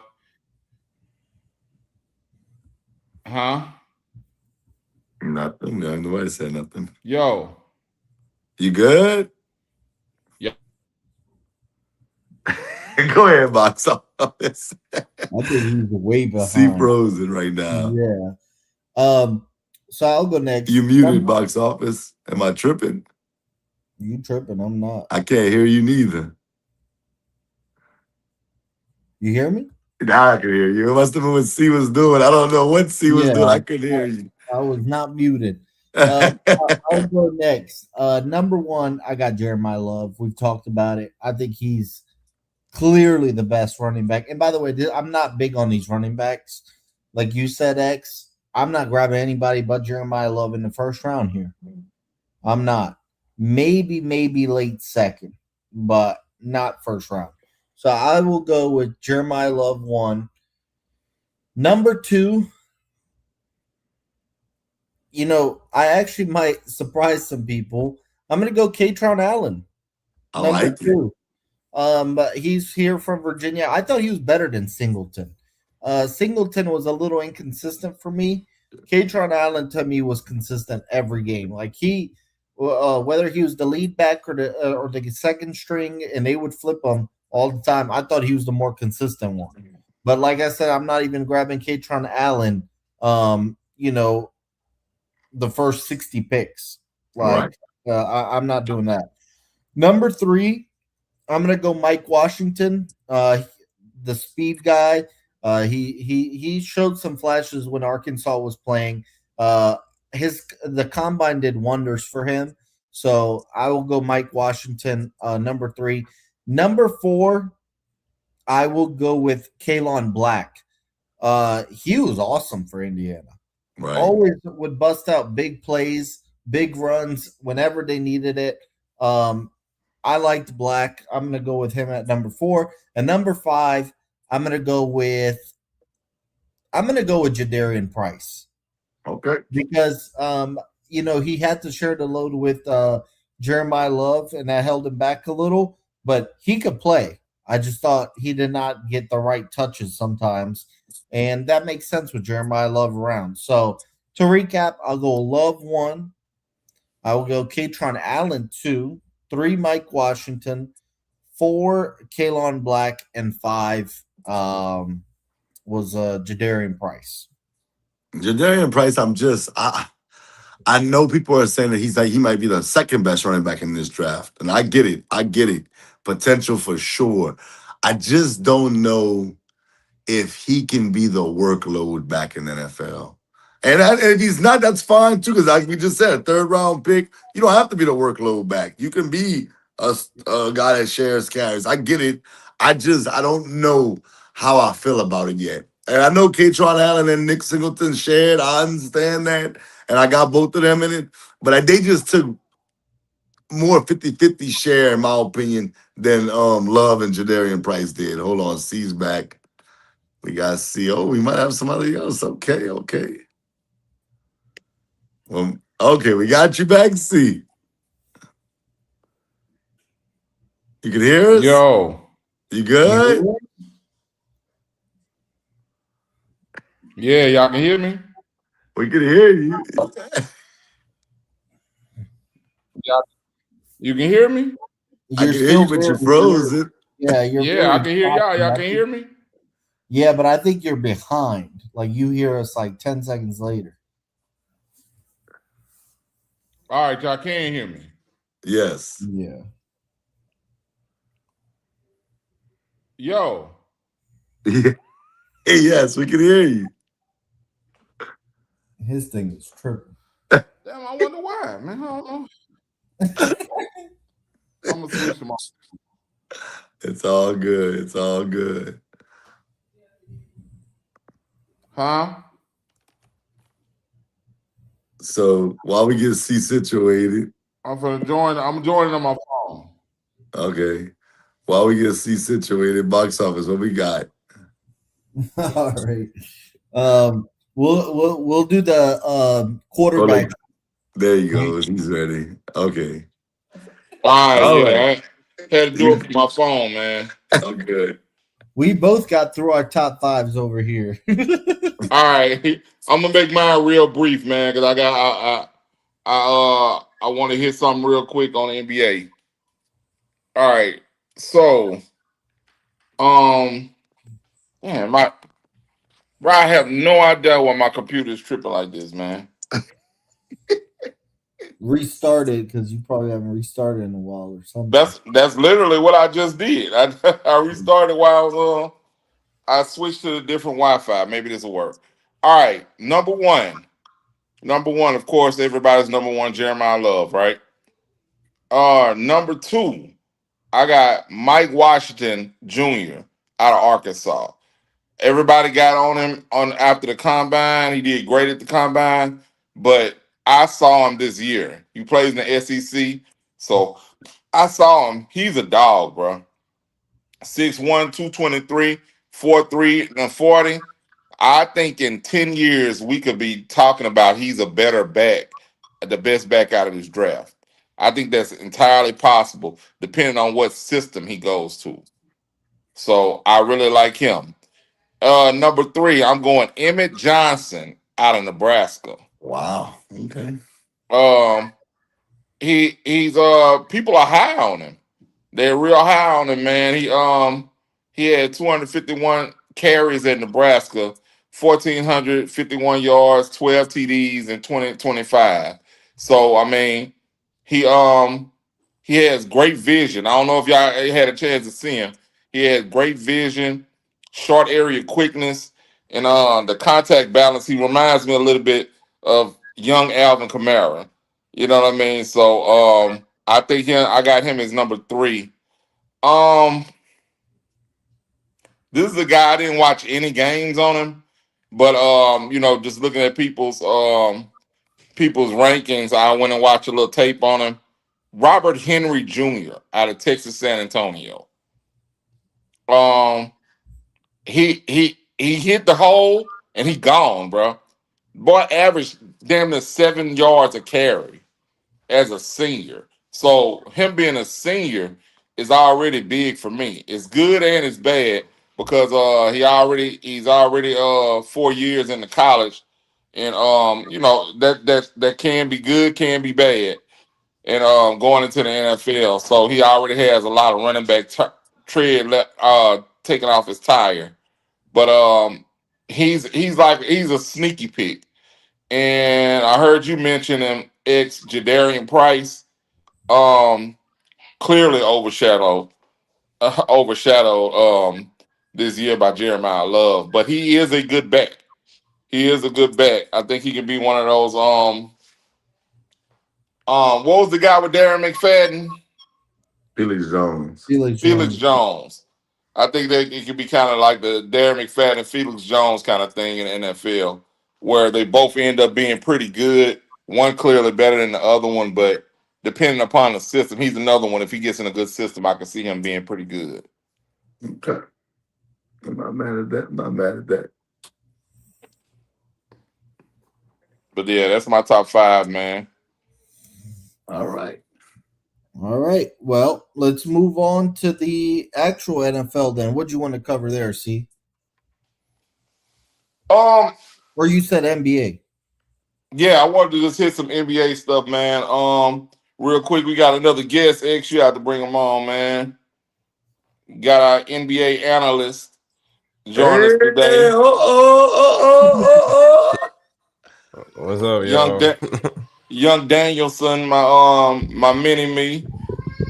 HMB Hoops. You can follow him on Twitter, Instagram, all that there. TikTok, he killing it on TikTok. Yeah.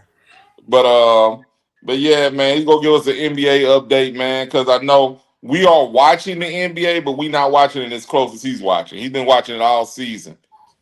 And Hey, I do want to say one thing, man. Shout out to Neff, man.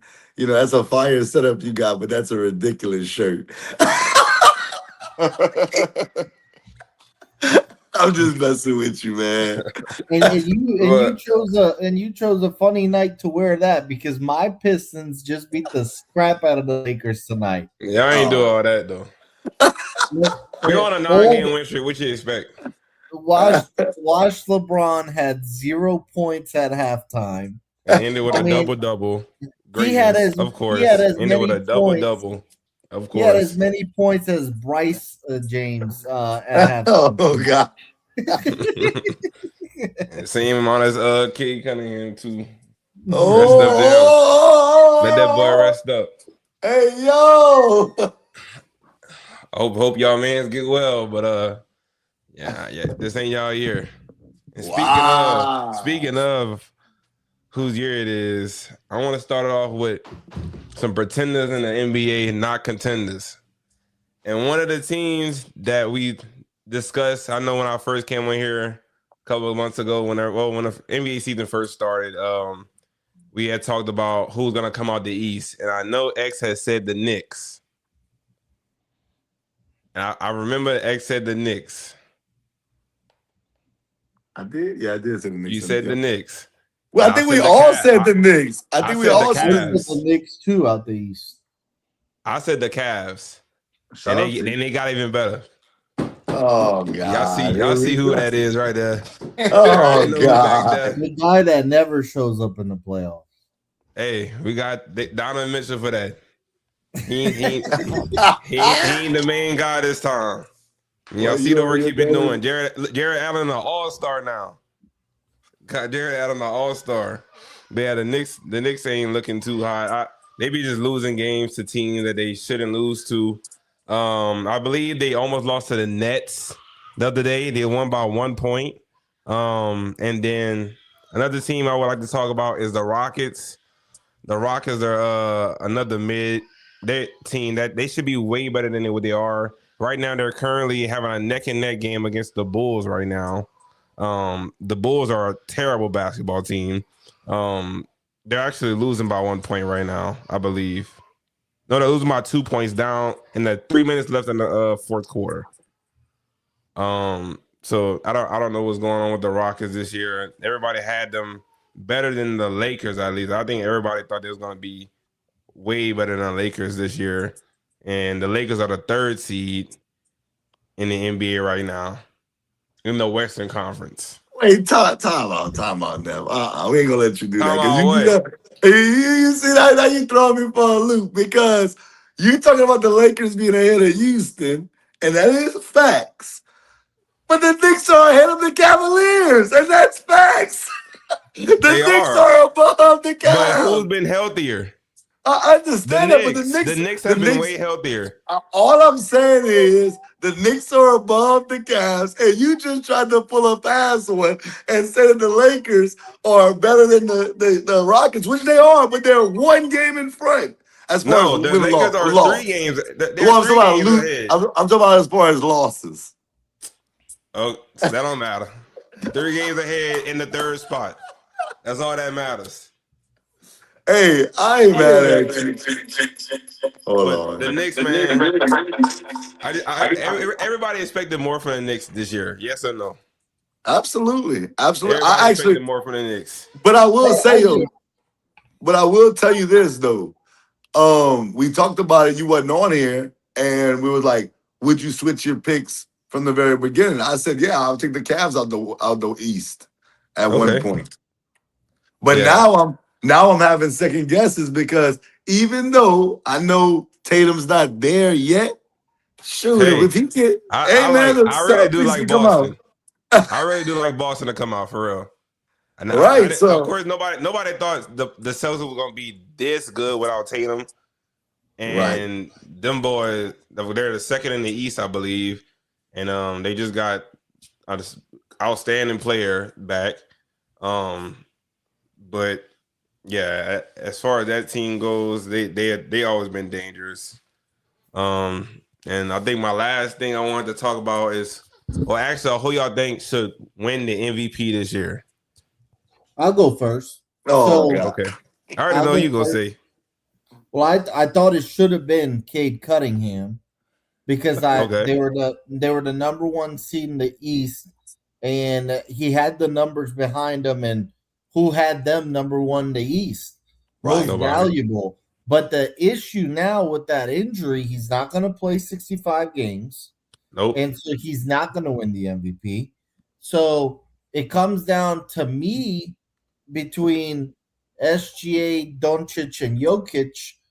And unfortunately, I think SGA is just going to win it simply because Cunningham's not around and they have the best record in the league. You can make the case for Doncic because he's leading the league in scoring, and now he's got the Lakers as a 3 seed. Jokic had a phenomenal year, but you're not going to get it when you're not a top 2-3 seed, in the conference. So I actually think SGA is just going to win it. But had Cunningham played 65 games, I would have gone Cunningham. Go ahead, see. I want to hear this. All right. So I saw an interesting statistic. Well, like I said, Instagram. What's my main complaint against Luka? Don't play defense. Defense, right? Right. So we know he can score. Well, they said over the last 20 games, it's one of these stats that they just make up to make somebody sound good. He's the best defensive player on the switch.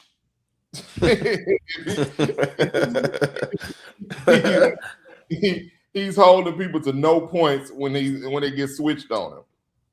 I said over the last 20 games. And yeah, and the thing is, I mean, I know there's one of those made up stats that they just trying to find something, a bright side, trying to put lipstick on the pig. And no, Luka still does not play any defense. No, I wouldn't have him. I wouldn't have him guarding the fourth option on another team. But I do think he's at least, I've seen him at least showing a little effort now. A little effort. And I think that's what's putting him in the top 2 for me, regardless if Cunningham was not going to miss all his time or not. I would have SGA and him as the top 2. But I still think SGA is going to win it just because of pure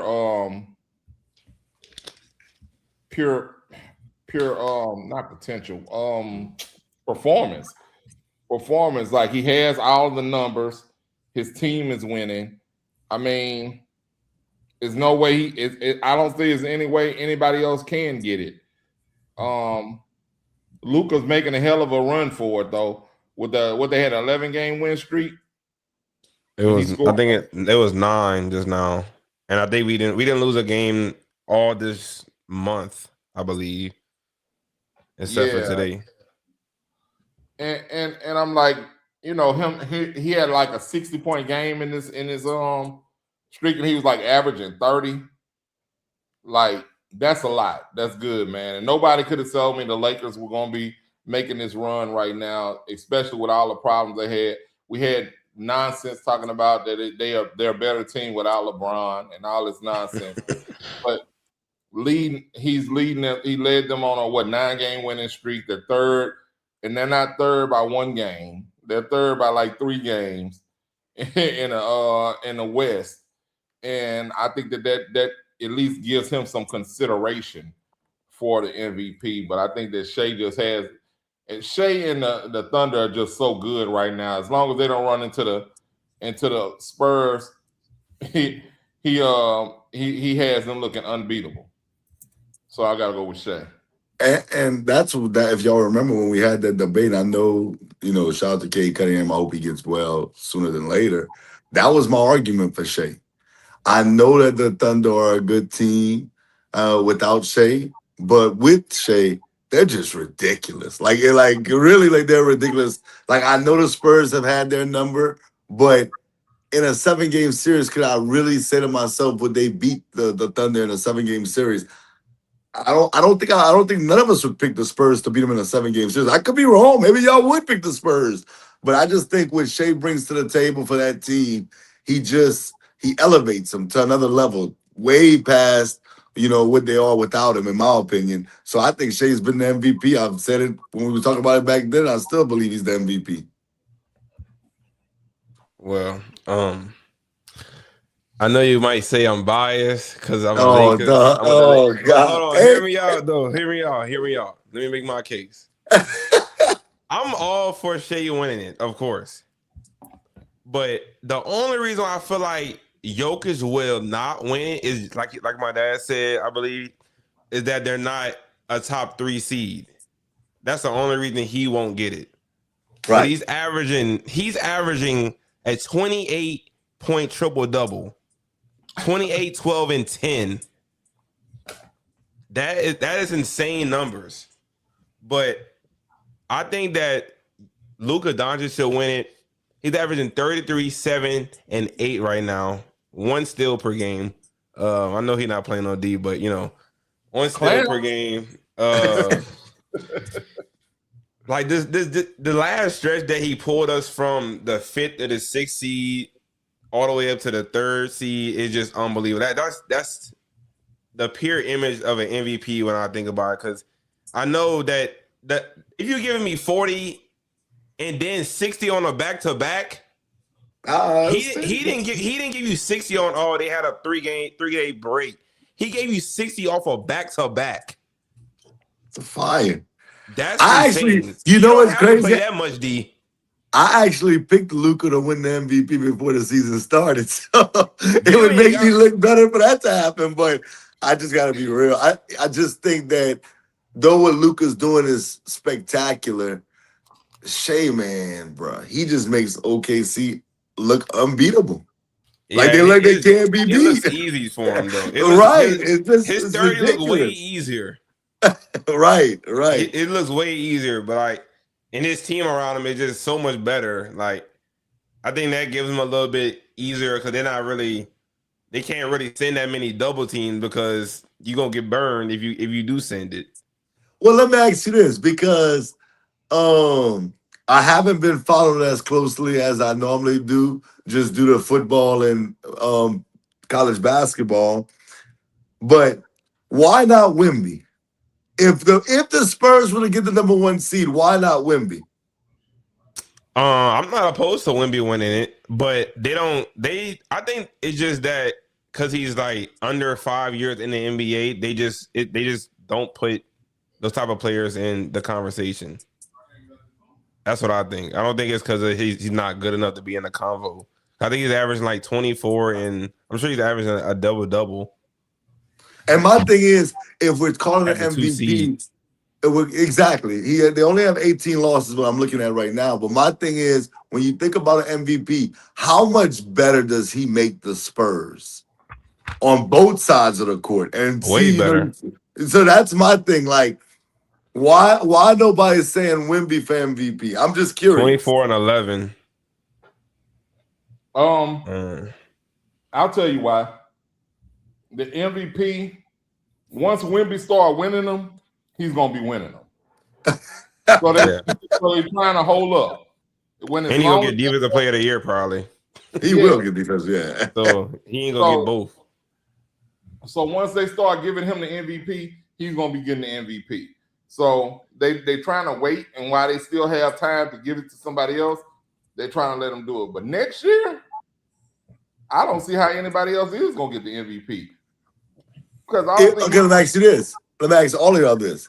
If the Spurs are 3 games back as far as in the loss column, if they were to get the number 1 seed, do you think how much would you say Wemby will win the MVP this year? If they got the number 1 seed, like what's the percentage you would say that they would win? He would win MVP. It would jump a lot. Yeah, I think Shea would be out there. Yeah, I agree. I think he couldn't possibly win it after losing the 1 seed, after being up by so many games. I think the better question is, do any of y'all think Cunningham deserved it had he finished the season with Detroit finishing first in the East? I think he could have won it just because like what he brought the team to first in the Eastern Conference. But I just feel like they're just gonna water it down because he's in the Eastern Conference, just like they did LeBron's 8 straight runs to the finals. They're gonna say the competition wasn't as good and things of that nature. But still, that's he's having an outstanding year. But they just have their favorites right now for the MVP is Jokic, Luka, and Shea. And possibly Wemby, but I don't think he's top 5. I think I don't think that he would have gotten it just simply because of what Hunter said. He's in the East. And this is a watered down East this year. Even though Tatum has come back, he was gone most of the season. Right.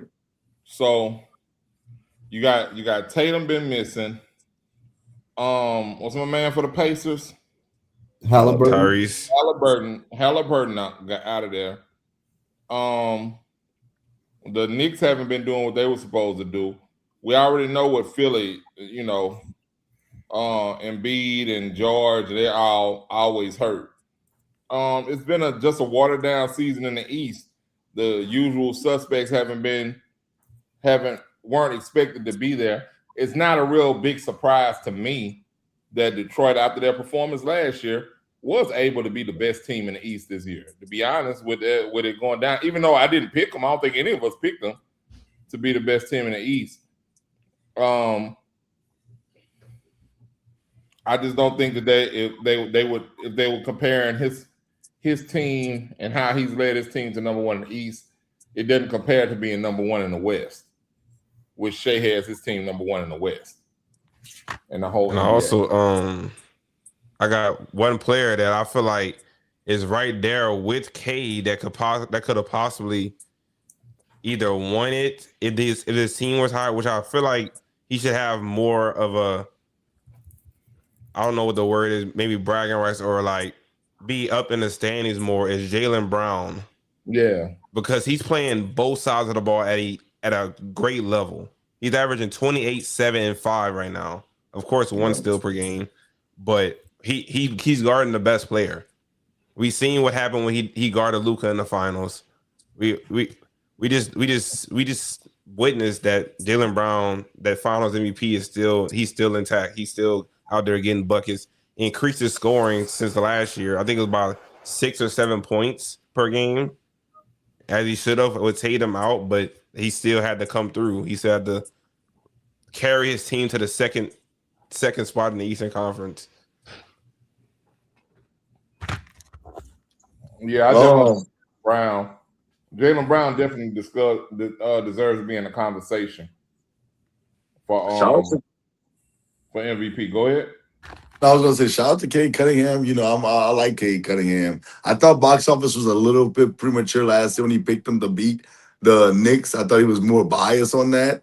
But the Pistons definitely were a team on the rise, especially with everything that was going on in the East this year. But like I said before, I thought Shea was the MVP when we posed this question a few weeks back, when Cade was killing it. But he would be in the argument. I have no issue if they would have gave it to him. I just think right now I would give it to Shea. Yeah, and I think he's gonna win. Okay, well, tell me this. Who's the worst team in the NBA right now, Hunter?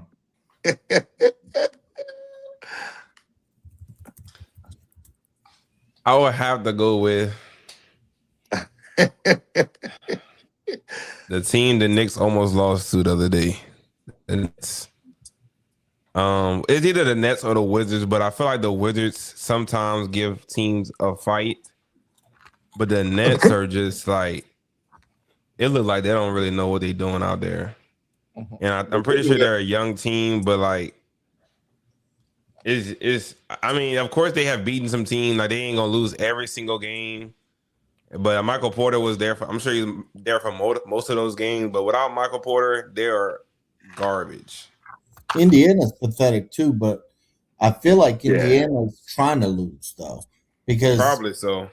I mean, Zubats got traded to Indiana 2 months ago, and I remember he was not hurt, and they did not play him until just recently. I mean, I swear these NBA teams are trying to lose. I mean, they're tanking. I've seen some nights where I've bet on these games, and I've stopped betting on bad teams because they just pull players out in the middle of the third quarter in a 5-6 point game, and it's clear as day they are tanking. The Jazz. The Nets did it a couple of times. Yeah, they got caught. Clearly. The Kings. I'm surprised the Kings didn't get caught. I didn't see them bench the starting lineup. With a good bit of time left, only down 12 points going into the fourth quarter at home. I mean, come on. 12 is nothing nowadays. 12-point lead is nothing. Yeah. Hunter, how much have you watched college basketball and how much do you watch it? Slim to none. Oh, man, you missing out because I think it's actually a better product than the NBA right now. You know, start watching it with your pops at least the Sweet 16 because this freshman class, I think that's going to the draft is I think one of the best freshman classes in a long time. Like I'm telling you've already missed out on some prospects because they got eliminated, but I'm telling you, like this class is going to be very good, and I would tune in.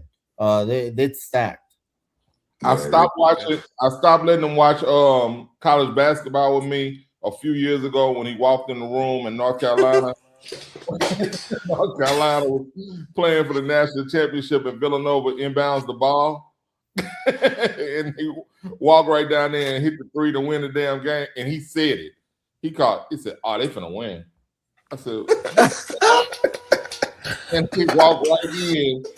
They inbounds the ball, get it back to the inbounds, and he hits a 3. And I'm pissed off for the rest of the night. And he like, I remember that.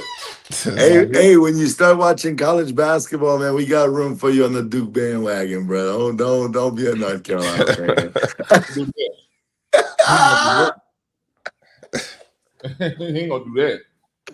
Right. The Dukies. Nah, man, we don't. They known for choking in the tournament. Hey, you picked them though. Hey. I am not confident. That's okay. I don't need you to be confident. You picked them. Are you confident enough to pick them? Well, we could get into your women's college basketball.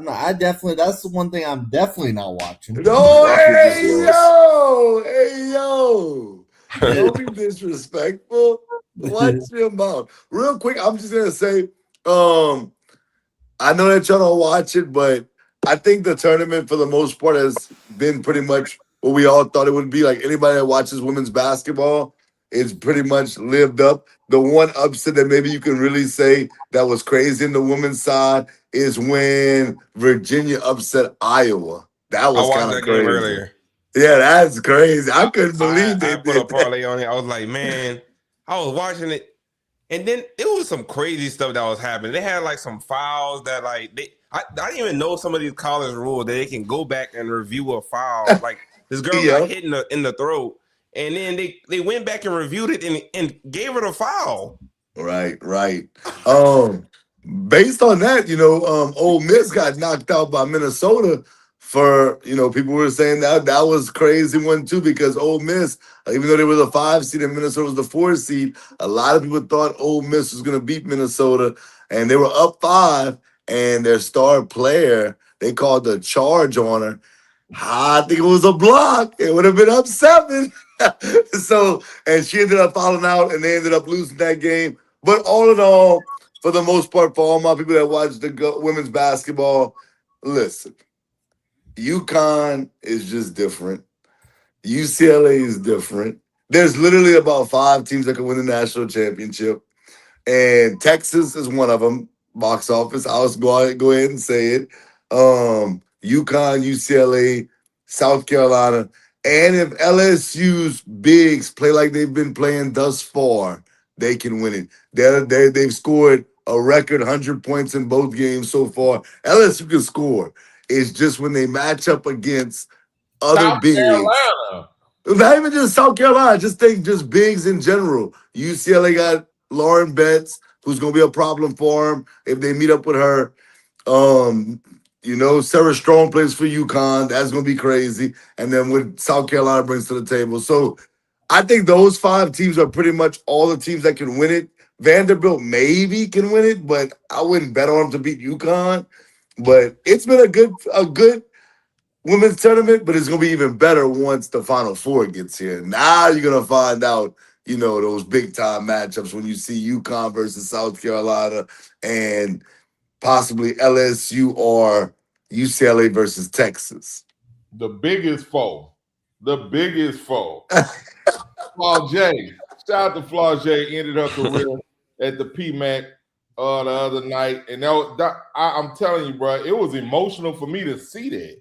Like her walking off the court for the last time. She really represents LSU better than Angel Reese did. Like she's more of a But she played there all her whole career. Angel got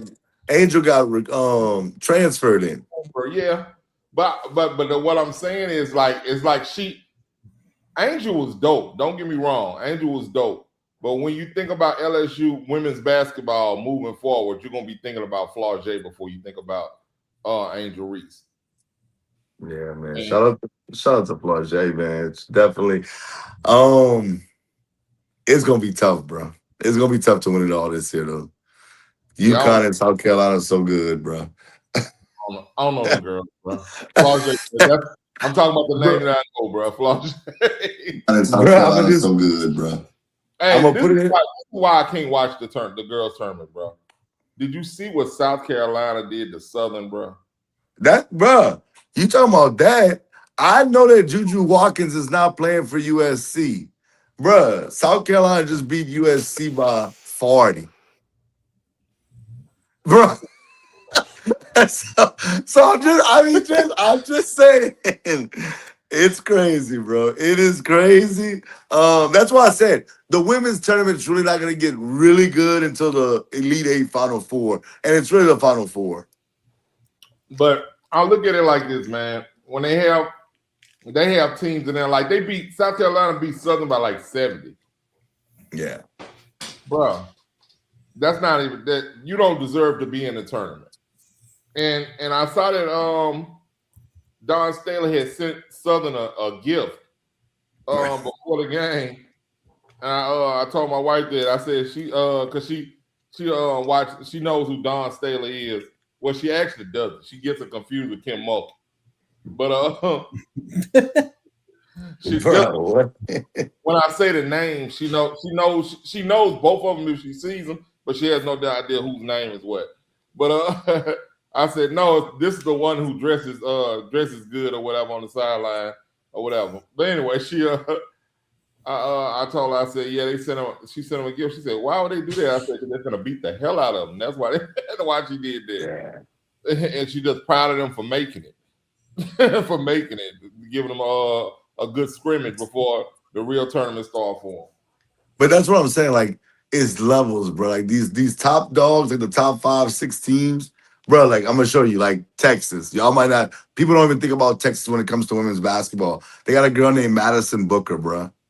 They just beat Oregon by almost 50. She scored 40. Oregon had 58, bro. She had 40 by herself. Bruh, it's insane. Like the top 5 teams are way better than everybody else. Who's that big chick that plays? I think she plays for UCLA. That's Lauren Betts. Okay, that's the big chick that can't nobody hold her, but she don't play no defense. She does play defense. I think she's better on defense than she is on offense. Boy, well, like I said, I don't watch the game. I watch Instagram though. They had nothing but highlights of her watching them or whatever. She's like Rudy Gobert. She like blocks shots around the rim. She's on TV right now. I see UCLA women's 20 before half. Yeah, bro. So yeah, even right now is gonna be some good games, but really that Final Four is gonna be lit. It's gonna be lit. Yeah. Y'all wanna I've actually got to head off, but I see you put the boxing. So if you want to take it away, I'm off for the rest of the night with boxing. Hunter, good seeing you. Hey, we're about to start taking the NBA series now. The playoffs are around the corner. I'll see you boys next week for the Final Four. No doubt, man. All right, y'all. There's a big boxing fight this week, man. Fundora versus Thurman. I don't know how much you into boxes, Hunter, but we have to even break it down. Just who you think is gonna win. I didn't even know about this. Who is it? I don't know what's going on.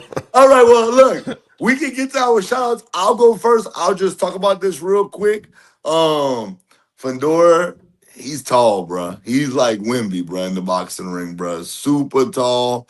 Got length out this world. He only has one loss.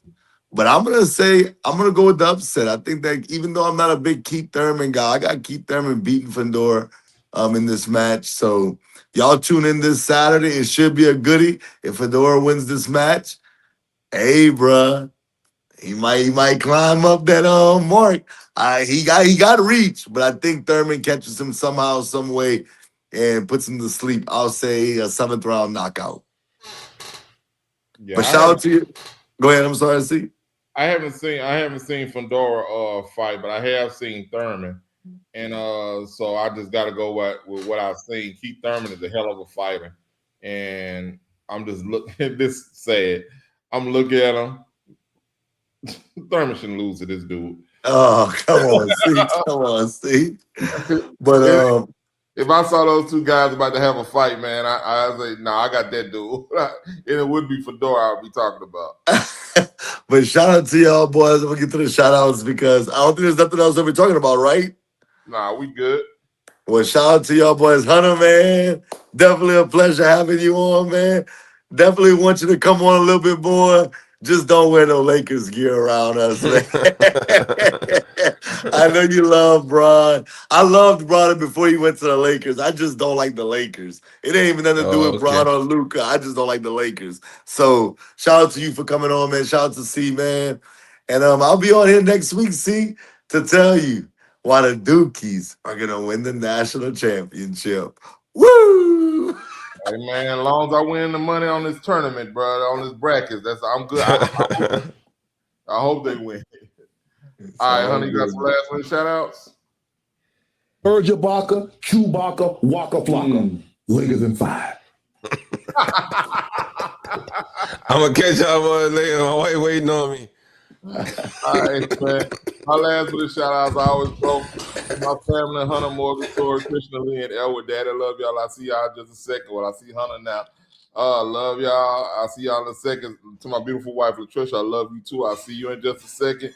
And the Pap Pap's babies, Marcel Carter Bryan and Azaria Grace Bryan. Pap Pap, love y'all. I'll see y'all in just a second, even if it's just on my screensaver. And then the whole NBS crew, appreciate y'all boys for having me on here and everybody watching. Love y'all. I'll see y'all next week when I come smack these boys around one more again.